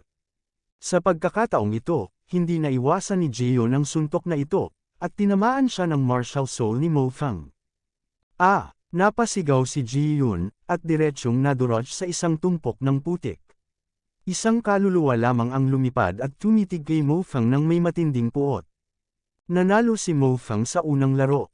Sa ngayon, malakas na inihayag ng isang elder na namamahala sa pamumuno ang mga resulta ng kompetisyon. Si Jiyon Yuanshen ay lumipad pabalik kay Li Hanxing at nahihiyang sinabi, "Young Master Xing, mabigat ang pasanin ni Jiyon. Patawarin mo ako." Pangit ang mukha ni Li Hanxing, ngunit ikanaway niya ang kanyang kamay at sinabing, "Hindi kita sinisisi para dito, ngunit hindi ko inisip iyon. Nawala mo ang iyong pisikal na katawan. Huwag kang mag-alala, babayaran kita sa iyong gastos." Panipi palihis na guhit. Ang primordial spirit ni Jiyon ay tumango, pagkatapos ay naging isang stream ng liwanag at nawala sa harap ng lahat, hindi alam kung saan sumisid sa cultivation. Ang katawan ay nawasak, ang kaluluwa ay maaari lamang maghanap para sa katawan upang sakupin ang tahanan, o bumaling sa pamamaraan ng paglilinang ng kaluluwa, kahit alin man, nangangailangan ng maraming oras upang muling linangin. Sa oras na ito, tumingin si Li Hanxing sa matagumpay na si Li Hanshan at sinabing, "Kapatid, hindi ko inaasahan na talagang handa kang ibigay ang makulay na espiritual na ulap kay Mo Feng upang pinuhin." Ngumiti si Li Hanshan at nagsabi, "Outlier, ang hindi ko kayang tiisin. Ngayon, kung kuya ka na, tuturuan kita ng leksyon. Ang anumang kayamanan ay magagamit lamang sa mga tao upang ganap na maglaro, ang halaga ng kayamanan, kung hindi, gaano man kalakas ang kayamanan, ito ay isang tambak lamang ng basura." Panipi. Itinuro na si junior brother. Malungkot ang mukha ni Li Hanxing, at sa pagkakataong ito ay hindi niya inaasahan na talagang pipinuhin ni Mo Feng ang makulay na espiritual na ulap. Matapos pinuhin ang makulay na ulap ng espiritu, ang bilis ni Mo Feng ay tumaas ng husto, at si Jiyon ay hindi isang kalaban. "Okay, Mo Feng, bumaba ka rin, Luodong River, umakyat ka." Muling tumawag si Li Hanshan at hiniling sa martial artist na hamunin siya. Tumawa ng malakas ang isang malakas na lalaki sa isang dark blue shirt, at tumalon sa ring. Ang isang pares ng mga espiritu, na nagmamasid sa mundo, ay tuwang-tuwa na bumangon at tumingin sa ibaba. Bahagyang nagbago ang ekspresyon ni Li Hanxing na si Luo Donghe na ito kaysa kay Mo Feng, ngunit hindi niya inaasahan na ang kanyang panganay na kapatid ay nakatipon ng napakaraming makapangyarihang tao. "Black Devil, this second game, how about you, are you sure?" Sinabi ni Li Hanxing sa isang madilim na malakas na lalaki na nababalot ng kadiliman. Ang itim na Diablo ay natigilan sandali, pagkatapos ay tumango, at sinabi, "Walang problema, ngunit sigurado ka bang gusto mo akong bumaril sa ikalawang laro?" Ang Black Demon ay orihinal na inakala na siya ang pinakamalakas na tao sa ilalim ni Li Xinghan. Kung gagawin niya, kailangan niyang maging pangwakas sa ikatlong laro, ngunit hindi niya naisip na direktang papangalanan siya ni Li Xinghan para sa pangalawang laro. "Oo, kung matalo ka sa larong ito, hindi na natin kailangang laruin ang pangatlong laro." Tumango si Li Hanxing at sinabi. Kabanata 1208. Tumango ang itim na demonyo at pumasok sa ring. Simulan. Ang elder na nanguna sa laro ay nag-anunsyo muli na nagsimula ang ikalawang pagsusulit. Nakangiting tumingin si Luo Donghe sa itim na Diablo, at sinabing, "Anak, nakilala mo ako ngayon. Malas ka? Tawagin mo akong lolo, makinig ka, lolo, mabibigyan kita ng magandang panahon." Ang itim na Diablo ay sumulyap kay Luo Donghe ng may habag ngunit hindi umingik. Gayunpaman, ang gayong hitsura ay tila may mahusay na panunukso, na nagpagalit kay Luo Donghe na ang kanyang galit ay biglang tumaas. Anak, ano ang nakikita mo sa iyong mga mata? Minamaliit mo ba si Lolo? Ngayon ay ipapaalam ko sa iyo kung gaano kahusay si Lolo. Pagkatapos magsalita, galit na sumigaw si Luo Donghe, at isang Azure Blue na liwanag ang lumitaw sa likod niya, naging galaxy, at mabangis na inatake ang itim na demonyo. Ang itim na Diablo ay nakatayo doon, hindi gumagalaw, ngunit isang piraso ng itim na usok ang tumaas mula sa kanyang katawan, na dumiretso sa kalavikang ito. Ang walang katulad na kalawakan na ito ay sumabog sa panahon na parabang ito ay nilikha ng makapal na tinta, at naging kasing itim ng tinta. Pagkatapos, ang mga piraso ng itim na usok na ito ay gamulong ligaw, na tinatakpan ng Luodong River ng itim na usok. Sa loob ng itim na usok na ito, tila may malaking katatakutan. Sa sandaling nababalutan ng itim na usok na ito ang Luodong River, agad itong naglabas ng hindi makatao na paungol. Malungkot at nakakagulat ang tunog. Sino ang nakakaalam? Anong kakilakilabot na bagay ang nakatagpo ni Luo Donghe na naging dahilan upang mapasigaw ng ganoon ang isang malakas na tao sa ikapitong palapag ng Emperor Wu? Napakaganda ng mga mata ni Chen Lei, ngunit malinaw ang kanyang nakikita. Ang itim na usok ng itim na Diablo ay binubuo ng walang katulad na itim na ulo ng demonyo na hindi nakikita ng mata. Ang itim na ulo ng demonyong ito ay tila ang pinakamatakaw. Ang halimaw ay parang halimaw, walang makakain, patuloy na nilalamon ang katawan ni Luo Donghe. Mga kayamanan, martial arts, at iba pa, at si Luo Donghe ay hirap na hirap sa sandaling ito, ngunit nilamon ng daan-daang milyong halimaw. Kahit na ang mga primordial spirit ay walang paraan para makatakas. Sa wakas, unti-unting tumigil ang mga hiyawa ng ilog Luodong, at wala nang ingay. Ang buong singsing ay tahimik at kakilakilabot. Pagkatapos noon, nag-isip ang itim na demonyo, at ang itim na usok na bumabalot sa Luodong River ay naging itim na dragon at lumipad pabalik sa katawan ng itim na demonyo. Sa ring, ang Luodong River ay naglaho ng walang bakas, ni isang buto ay hindi natitira, na parabang hindi ito lumitaw sa mundong ito. Naging kakaiba ang eksena. Ilang sandali, tahimik na nahulog ang karayom sa paligid ng singsing. Ang mga tao ay lubos na natakot sa mga kakaibang pag-atake na ginawa ng mga itim na demonyo. Ang 7th Order powerhouse ng isang martial emperor ay napakadaling pinugutan ng ulo ng itim na demonyo, kahit ang kaluluwa ay hindi makatakas. Nanalo ang Black Devil. Ang elder na namamahala sa pamumuno sa laro ay sumulyap kay Black Demon at mabilis na inihayag na kahit ang elder na ito ay nakaramdam ng kaunting takot. At ang mukha ni Li Hanshan ay mas malamig na parang yelo. Hindi niya akalain na may kakaibang tao ang pang-anim niyang kapatid.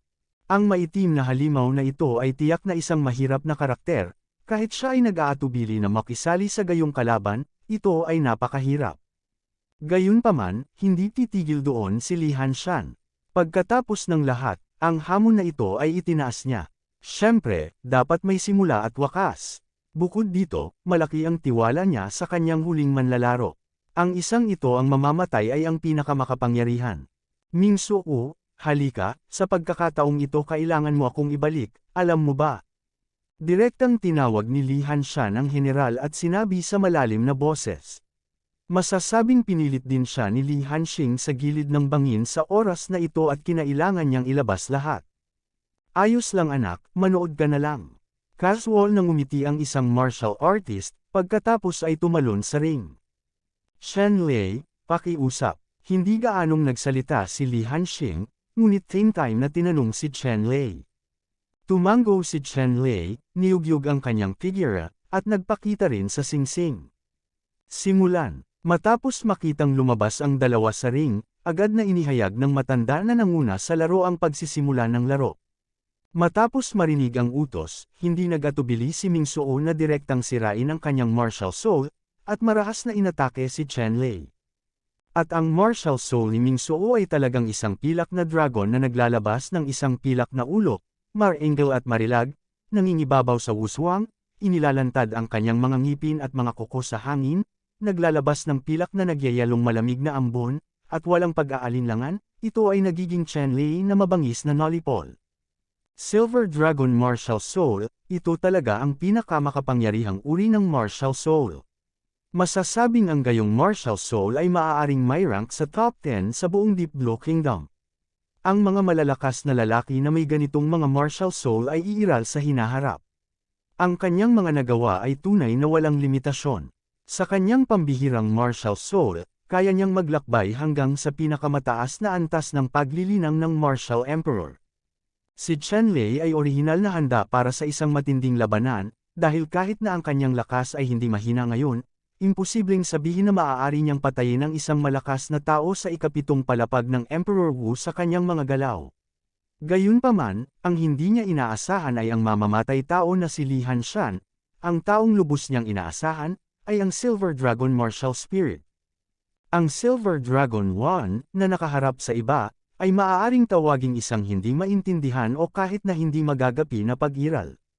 Naniniwala si Chen Lei na kahit na makilala ng Dark Demon ang isang tulad ni Ming Suo na may espiritu ng Silver Dragon Martial Arts, malamang na matatalo lang siya.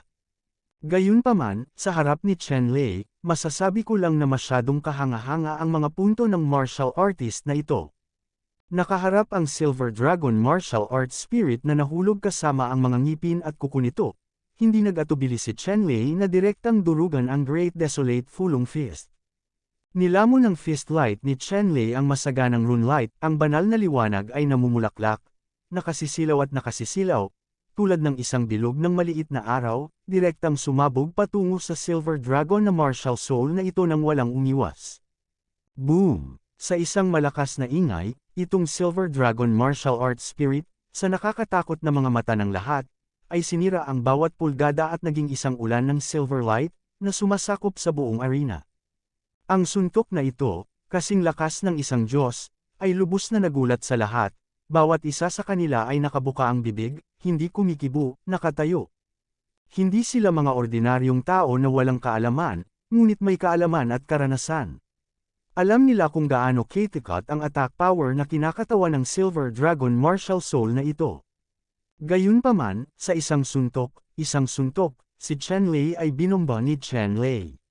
At saka, nakakagulat na bagay, hindi man lang nila inisip. Gayunpaman, si Ming Suo ay pinatay ni Chen Lei gamit ang isang suntok at napatay ang One Silver Dragon. Ang lakas ng buong tao ay agad na nabura ng higit sa 70%. Biglang bumagsak ang hininga, at hindi na posibleng magdulot ng anumang banta kay Chen Lei. Tumingin si Ming Suo kay Chen Lei, na may matinding galit sa kanyang mga mata. Ang suntok ni Chen Lei ay katumbas ng tuluyang pagdurog sa kanya. Umuungal si Ming Suo patungo sa langit, baliw. Umiling si Chen Lei, hindi na kumilos, ngunit tahimik na tumingin sa matanda na namumuno sa laro. Si Chen Lei ang nanalo. Direktang inanunsyo ng match elder ang tagumpay ni Chen Lei, habang si Ming Suo, na desperado na sa oras na ito, ay tinulungang makalabas sa ring at nawala sa karamihan. Kabanata 1209. Ang galit sa mga mata ni Li Hanshan ay halos napalitan ng laman at bumulwak, na nakatitig kay Chen Lei. Sa oras na ito, ginawa ni Chen Lei si Li Hanshan na galit sa kanya. Alam mo, si Ming Suo ay isa sa kanyang pinaka-dependent na mga general. Sa hinaharap, umasa rin si Li Hanshan kay Ming Suo para mag-ambag sa kanya. Dapat mong malaman na ang Silver Dragon Martial Spirit ni Ming Suo ay lalakas at lalakas sa karagatan. Masasabing ang suntok ni Chen Lei ay direktang nagpawi ng kalahati ng lakas ni Li Hanshan. Hindi lamang siya ay mas mababa kaysa kay Li Hanxing, natatakot ako na ang ilan sa kanyang mga kapatid ay madaling malampasan siya. Ang suntok ni Chen Lei ay hindi lamang nawasak ang kaluluwa ng martial arts ni Ming Suo, kundi pati na rin ang kanyang posisyon bilang magiging pinuno ng Li Hanshan. Ang puot na ito ay hindi pangkaraniwan. Gayunpaman, hinarap ni Chen Lei ang maput na tingin ni Li Hanshan, ngunit hindi ito mahalaga. Dahil ang dalawang panig ay nakatadhana na maging magkaaway, kung sila ay nagsimula, sila ay natural na maglalaban ng husto, at hindi sila magkakaroon ng kagandahang asal ng isang babae. Kuya, nagrereklamo tungkol sa pagsusugal at pagtanggap ng pagkatalo, maaari ka bang kumbinsido? Nanalo si Li Hanxing ng 2 laro sa 3 laro. Sa hamon na ito, sinamantala niya ito. Hindi lang niya pinahina ang lakas ng kuya niya, nawala rin ang mukha niya, at malapit na siyang manalo ng isa pang laro. Ang malalaking taya ay masasabing malaking kita. Malamig na sinulyapan ni Li Hanshan si Li Hanxing, at malamig na sinabi, huwag ipagmalaki, Mahaba pa ang mga araw na darating, maglakad tayo at tingnan. Pagkatapos magsalita, inihagis ni Li Hanshan ang kanyang manggas, wala na ang mukha para manatili rito, ngunit pinaghiwalay ang mga tao, tinago ang kanyang mukha at umalis. Sa sandaling ito, pinalibutan ng hindi mabilang na mga alagad ng Li clan si Li Hanxing, binabati siya at ipinahayag ang kanilang kabaitan. Sa kasalukuyan, nakikita ng lahat na si Li Hanxing ay nagkaroon ng malaking kalamangan sa pakikipaglaban para sa magiging pinuno. Si Li Hanxing ay casual na humarap sa mga taong ito, at umalis kasama si Chen Lei at iba pa. Sa pagkakataong ito, si Chen Lei at ang Dark Demon ay gumawa ng malaking kontribusyon sa kanya. Natural, gustong magdiwang ng husto ni Li Hanxing at magbigay ng kontribusyon sa kanilang dalawa. Mabilis lumipas ang oras, sa isang kisap mata, 5 araw na ang lumipas, at oras na para kay Li Hanxing at iba pa na pumunta sa hangganang dagat kung saan mararanasan ni Ling Tianwang. Ngayon, ang fleet ni Li ay napakalaki at makapangyarihan, at hindi makikita sa isang sulyap. Mayroong libu-libong mga barkong pandigma na naglalayag sa dagat sa ilalim ng proteksyon ni Haring Ling Tian. Sa katunayan, bukod sa barkong pandigma ng Li clan, ang mga alagad ng tatlong angkan ni Na Song, Zhang, at Zhao, gayon din ang 8 immortal, ang 12 hari ng Zhenhai, at ang mga disipulo ng hindi mabilang na mga pamilya at sekta, lahat ay umalis sa parehong oras pumunta sa lugar ng dagat na binabantayan ni Haring Ling Tian. Sa pagkakataong ito, napakayaman ng mga Reg Along militar na ibinigay ng Deep Blue Empire. Para sa mga individual, hanggat mayroon silang sapat na kakayahan sa militar, maaari silang ipagpalit sa mga kayamanan, kapangyarihan, at iba pa kung ano ang gusto nila. Kung tungkol sa pamilya, kung mayroon kang sapat na military merits, maaari mo pang ianggat ang iyong pamilya sa mas mataas na antas. Sa pagkakataong ito, kung sapat na ang mga merito ng militar, ang buong pamilya ay maaaring maging isang 4 na pangkat na pag-iral at maging ang unang 5 balbula, ang ika-6 na balbula. Para sa isang pamilya, ito ay isang napakalaking at hindi mapaglabanan na tukso. Masasabing ang karanasang ito ay masasabi ring ekspedisyon. Ang iba't ibang puwersa mula sa buong Dark Blue Empire ay nakakuha ng pinakamaraming piling puwersa, at gusto nilang makakuha ng maraming tagumpay sa militar sa panahong ito ng karanasan. Sa sandaling ito, sa ibabaw ng dagat ng buong Dark Blue Kingdom, libu-libong gayang nakikipagkompetensya sa isa't isa, marangal at makapangyarihan, Sa daan, walang hayop sa dagat ang nang-ahas na lumapit sa pangkat na ito sa loob ng libu-libong milya. Sa ganitong paraan, pagkatapos ng mahigit 1 buwang paglalakbay, ang pangkat na ito sa wakas ay nakarating sa lugar ng dagat na binabantayan ni Haring Ling Tian. At natanggap na ni Haring Ling Tian ang balita, at ginawa ang lahat ng pag-aayos ng maaga, naghihintay para sa lahat na dumating. Hindi nagtagal, isa-isang inayos ang lahat sa isang maliit na isla ayon sa lugar nito. Sabi ko isa itong isla, pero kung tutuusin, napakalaki rin ng lugar, higit pa sa sapat para ma-accommodate ang napakalaking puwersang ito. Inayos ni Ling Tianwang ang mga taong ito sa isang maliit na isla na nag-iisa, na may mga intensyon din. Ang mga taong ito, bagamat tumutugon sa patawag ng imperial, ay pumunta rito upang patayin ang kalaban upang magkaroon ng karanasan, ngunit pagkatapos ng lahat, iba sila sa mga tunay na sinanay na hukbo. Kung ang mga taong ito ay makihalubilo sa kanyang mga tropa, hindi lamang sila makakapagbigay ng malakas na kapangyarihang panlaban, ngunit maaabala rin ang pagiging epektibo ng labanan ng kanyang mga tropa. Gayunpaman, ang pag-aayos ng mga taong ito ng hiwalay, kung gayon, sa halip na samantalahin ang mga taong ito ay magiging malaking tulong sa kanyang mga tropa. Sinundan ni Chen Lei si Li Hanxing at inayos sa pinakamahusay na Lingshan. Ang Lingshan na ito ay maaaring gamitin para sa paglalakbay sa paglilinang o bilang isang base, na kung saan ay napakamaginhawa. Pagkatapos noon, nagbukas ng kuweba si Chen Lei ng mag-isa at doon tumira. Para makatanggap ng mga gawain at iba pang bagay, natural na kailangang mag-alala si Li Hanxing tungkol dito. Pagkalipas ng 2 araw, tinawagan ni Li Hanxing si Chen Lei at ang iba pa para ipaliwanag sa kanila ang pangunahing gawain ng karanasang ito. Lahat naman, mararanasan natin ang panahong ito sa loob ng 1 taon.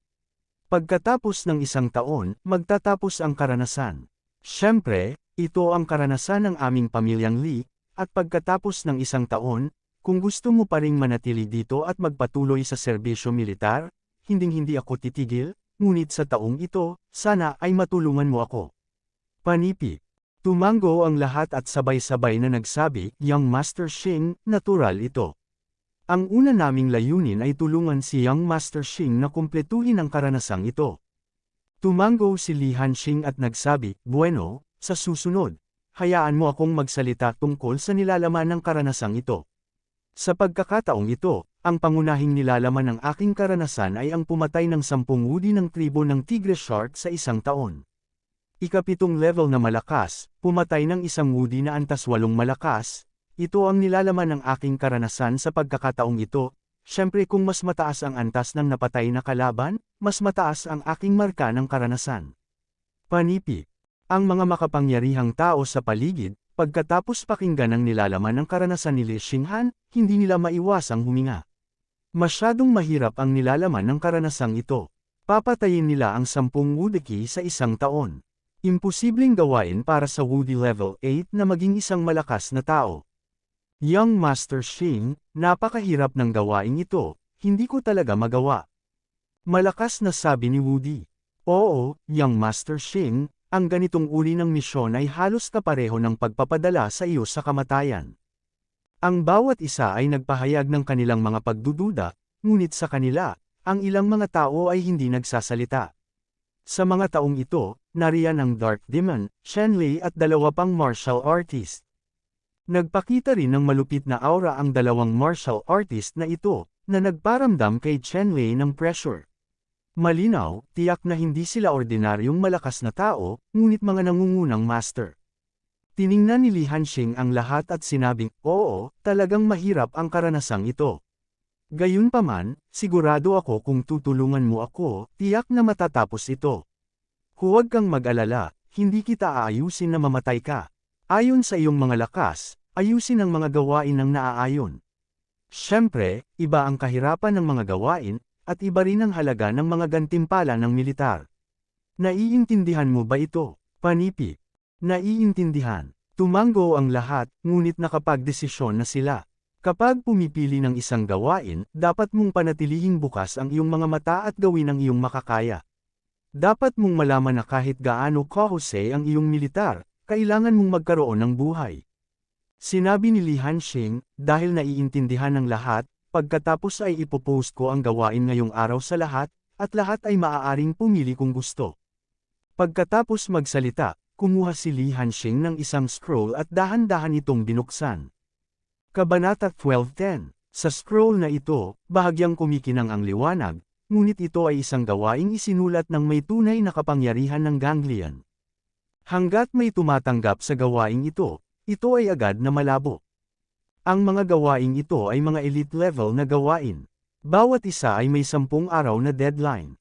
Sa loob ng 10 araw, kung makumplito ang gawain, magkakaroon ng mga gantimpala sa militar.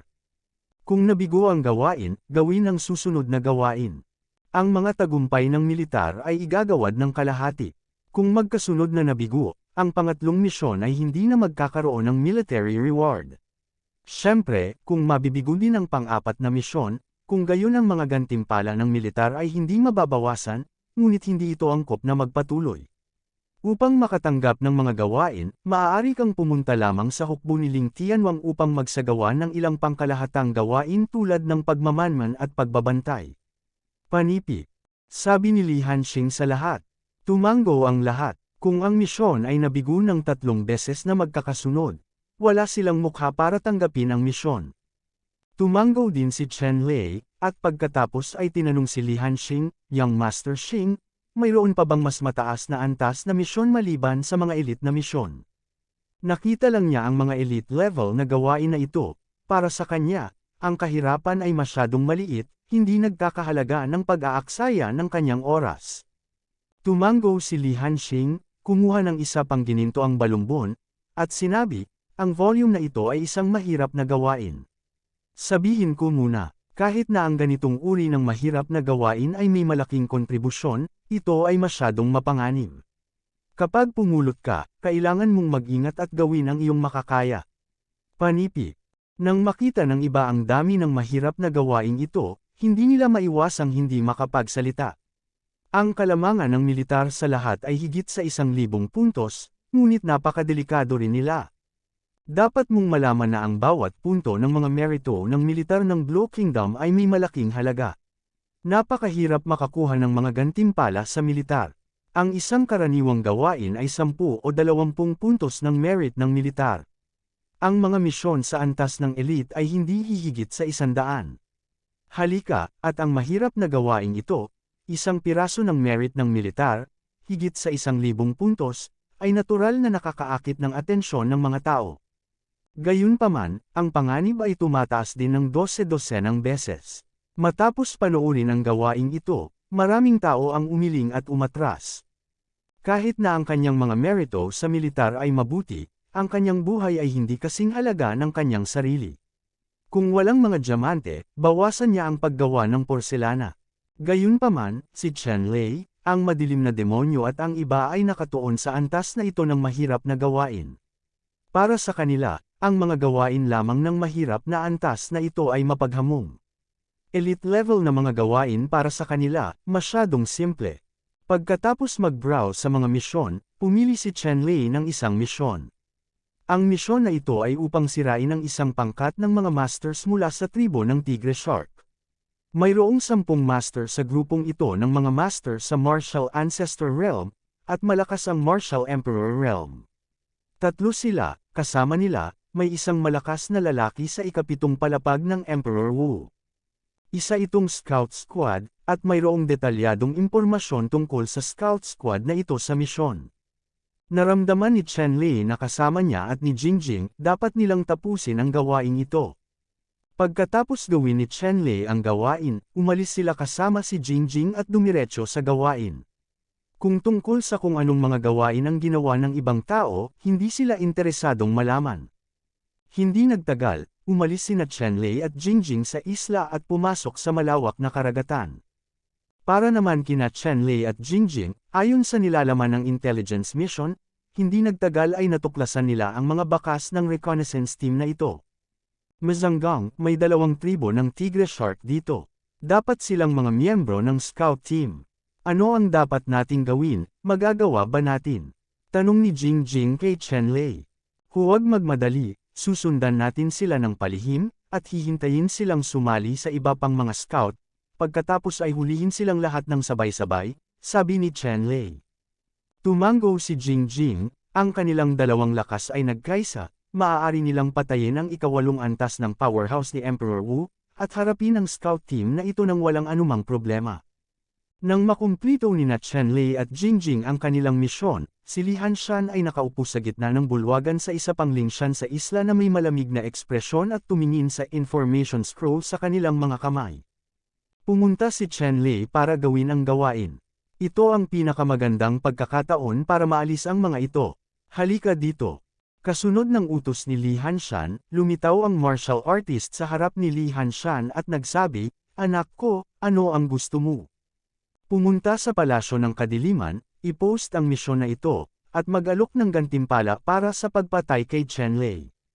Ipinasa ni Li Hanshan ang impormasyon ng katalinuhan ni Chen Lei sa kanyang mga tauhan at sinabing, "Oo, anak." Direktang kinuha ng martial artist ang impormasyong ito at nagmamadaling umalis.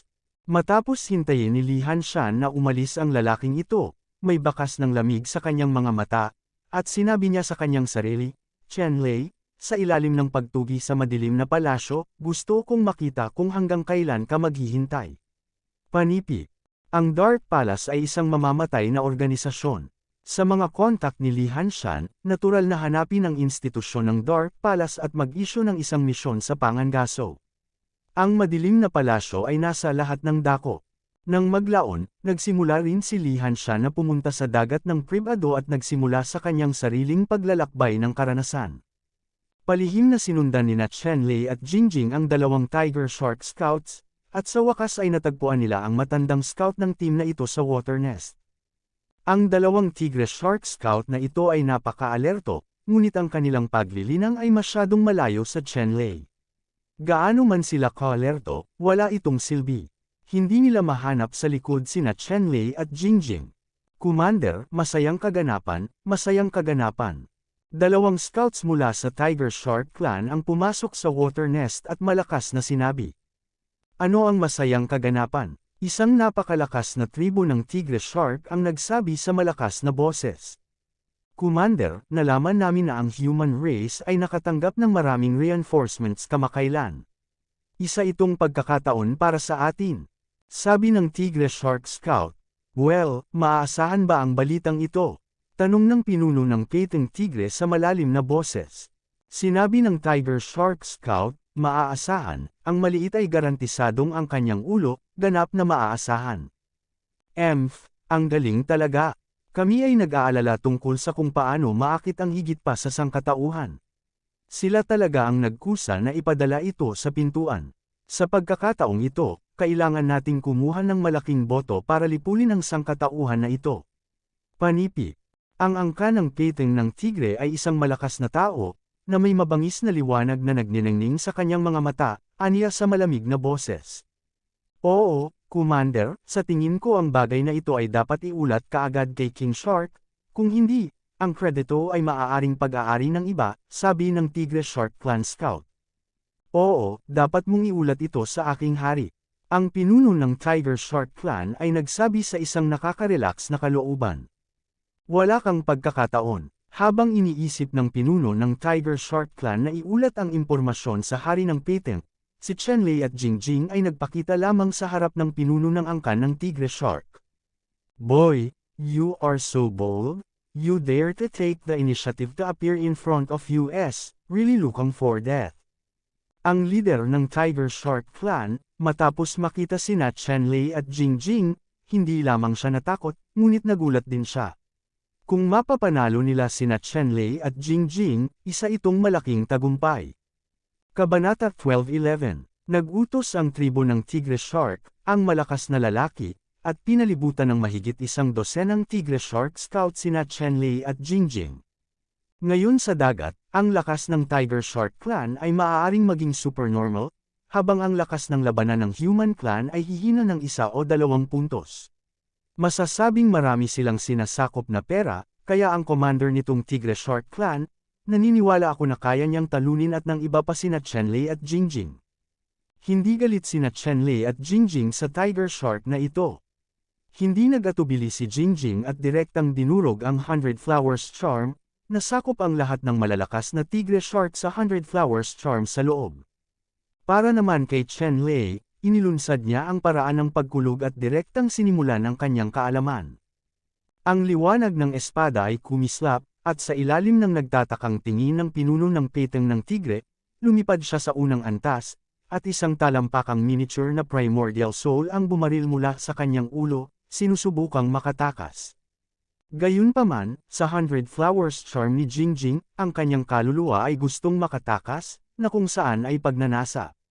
Sa sandaling gumalaw ang iniisip ni Divine Jingjing, direktang tinataka ng 100 Flowers Charm ang primordial spirit ng makapangyarihang Tigre Shark tribe na ito.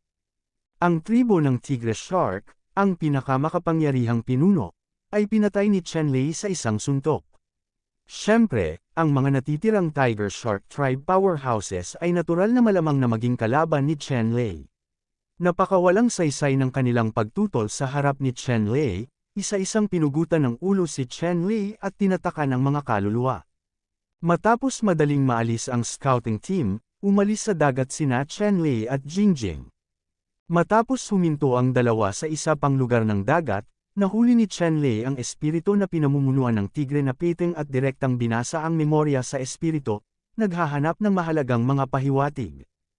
Hindi nagtagal ay natuklasan ni Chenlei ang isang mas mahalagang palatandaan mula sa kanyang kaluluwa.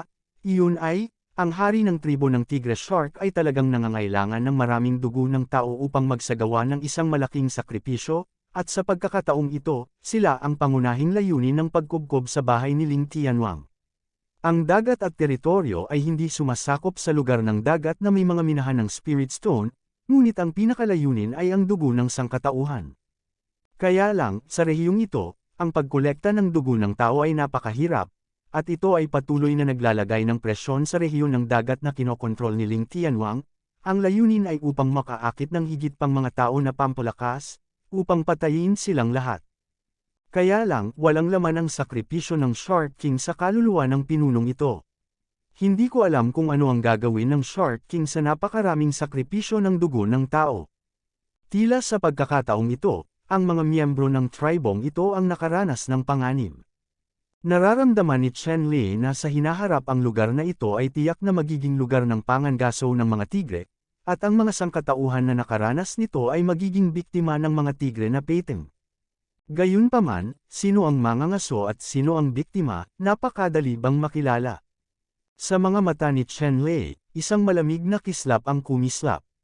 Gustong ituring ng tiger sharks ang mga tao bilang kanilang biktima, at gusto ng mga tao na ituring din ng mga tiger sharks bilang kanilang biktima. Sino ang mangangaso at sino ang biktima? Mag-ingat ka, biglang naramdaman ni Chen Li ang isang mapanganib na pagpintig, at dali-daling hinayla si Jingjing, isang liwanag ng espada ang tumagos mula sa kawalan at tumagos sa lalamunan ni Jingjing. Sa kabutihang palad, kumilos si Chen Li sa oras upang hilahin si Jingjing, na nakaiwas sa kapalaran ng espadang tumusok sa kanyang lalamunan. Sino ka? Tanong ni Chen Li sa malamig na boses habang nakatingin sa figurang lumabas sa langit at natatakpan ng itim na pampites. Sheesh! Kaya lang, nang walang sabi-sabi, ang itim na figurang ito ay muling inihampas ang maikling espada sa kanyang kamay at hinampas si Chen Li. Sheesh! Sa isang kisap mata, 4 na lalaking nakaitim ang sumugod sa kawalan at naglaslas patungo kay Chen Li. Ang 5 lalaking nakaitim na ito ay lahat ay may cultivation behavior ng ika-6 na palapag ng Emperor Wu, ngunit magkasama, sila ay may kapangyarihang patayin ang mga master ng ika-7 palapag ng Emperor Wu. Naghahanap ng kamatayan, sunod-sunod na pinatay ng mga lalaking nakaitim, si Chen Li ay lubos na nagalit. Sa oras na ito, direktang sinira din ni Jingjing ang 100 Flowers Divine Art, at agad na binalot ng 100 Flowers Charm ang 5 lalaki sa Black Enchantment. Ilang taong nakaitim na natatakpan ng enchantment ang biglang nawalan ng ugnayan sa isa't isa, at agad na nabura ang kapangyarihan ng kanilang magkasanib na pagsisikap. Itinaas ni Chen Li ang kanyang palad at direktang tinapik ang isang lalaking nakaitim sa ambon ng dugo.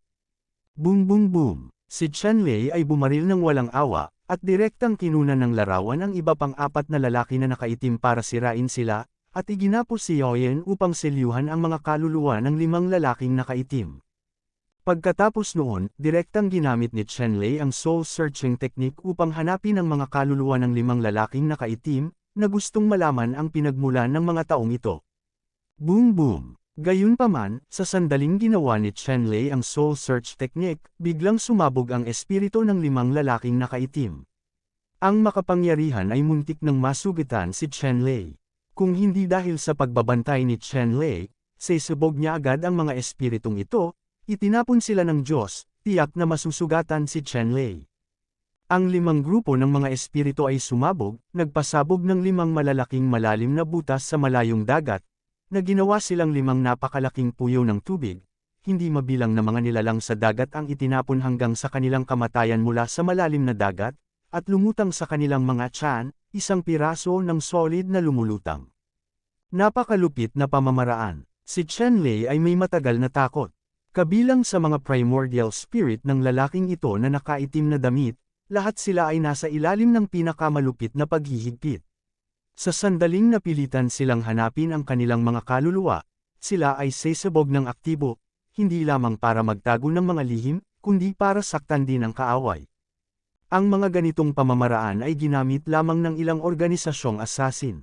Alam ni Chen Li na ang mga taong ito na nakaitim ay mula sa iisang killer organization, ngunit wala siyang kahit kititing na ideya tungkol sa killer organization na iyon.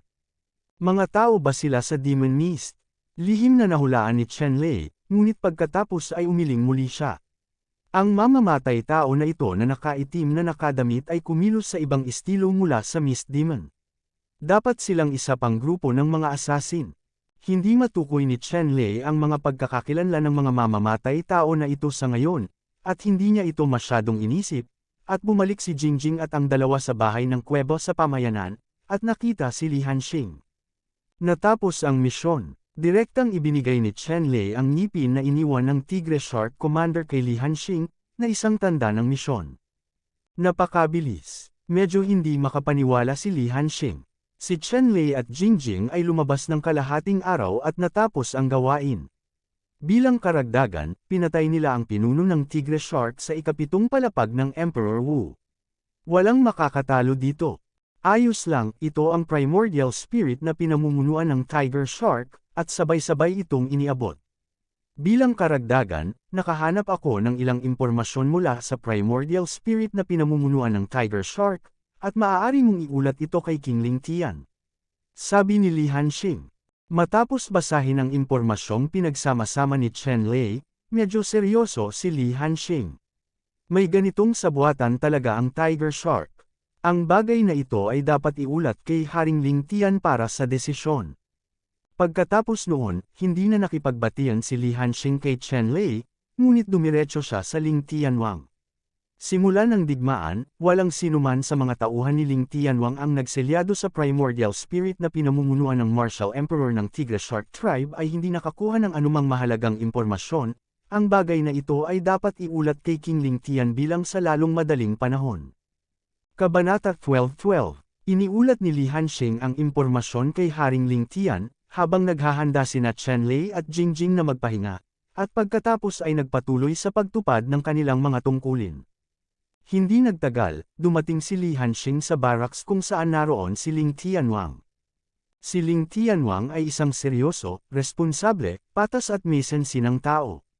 Binabantayan niya ang dagat at ang rehiyong ito sa loob ng maraming taon, at siya ay nanirahan sa kwartel halos buong taon, kumakain at naninirahan kasama ng mga sundalo, at may mataas na prestihiyo sa hukbo. At si Li Hanxing, bilang panganay na anak ng Li clan, ay pantay na pinahahalagahan, at kwalipikadong makilala si Haring Ling Tian. Pagkarating ni Li Hanxing sa kwartel, ipinakita niya ang kanyang pagkakakilanlan sa mga sundalo sa kampo, at agad na nagulat ang mga sundalo sa kampo sa general na Xiang Feng, at direktang nagulat ang general kay Haring Ling. Ano, gustong makita ni Li Hanxing ng Li clan ang haring ito, papasukin mo siya. Si Ling Tianwang ay isang nasa katanghaliang gulang na lalaki na may katamtamang pangangatawan. Hindi man siya gaanong matangkad, mayroon siyang ugali na hindi galit at prestihiyoso, mabangis at mapang-api. Oo, Panginoon. Ang general, si Sun Yunjiang, ay nagbigay galang kay Haring Ling Tian, at pagkatapos ay umalis sa malaking account.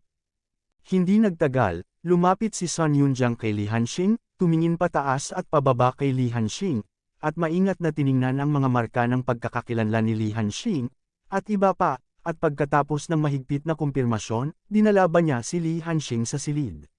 Sa kampo, nakita ko si Haring Ling Tian. Tingnan mo ang prinsipe. Nang makita si Haring Ling Tian, yumuko si Li Hanxing at matigas na sinabi.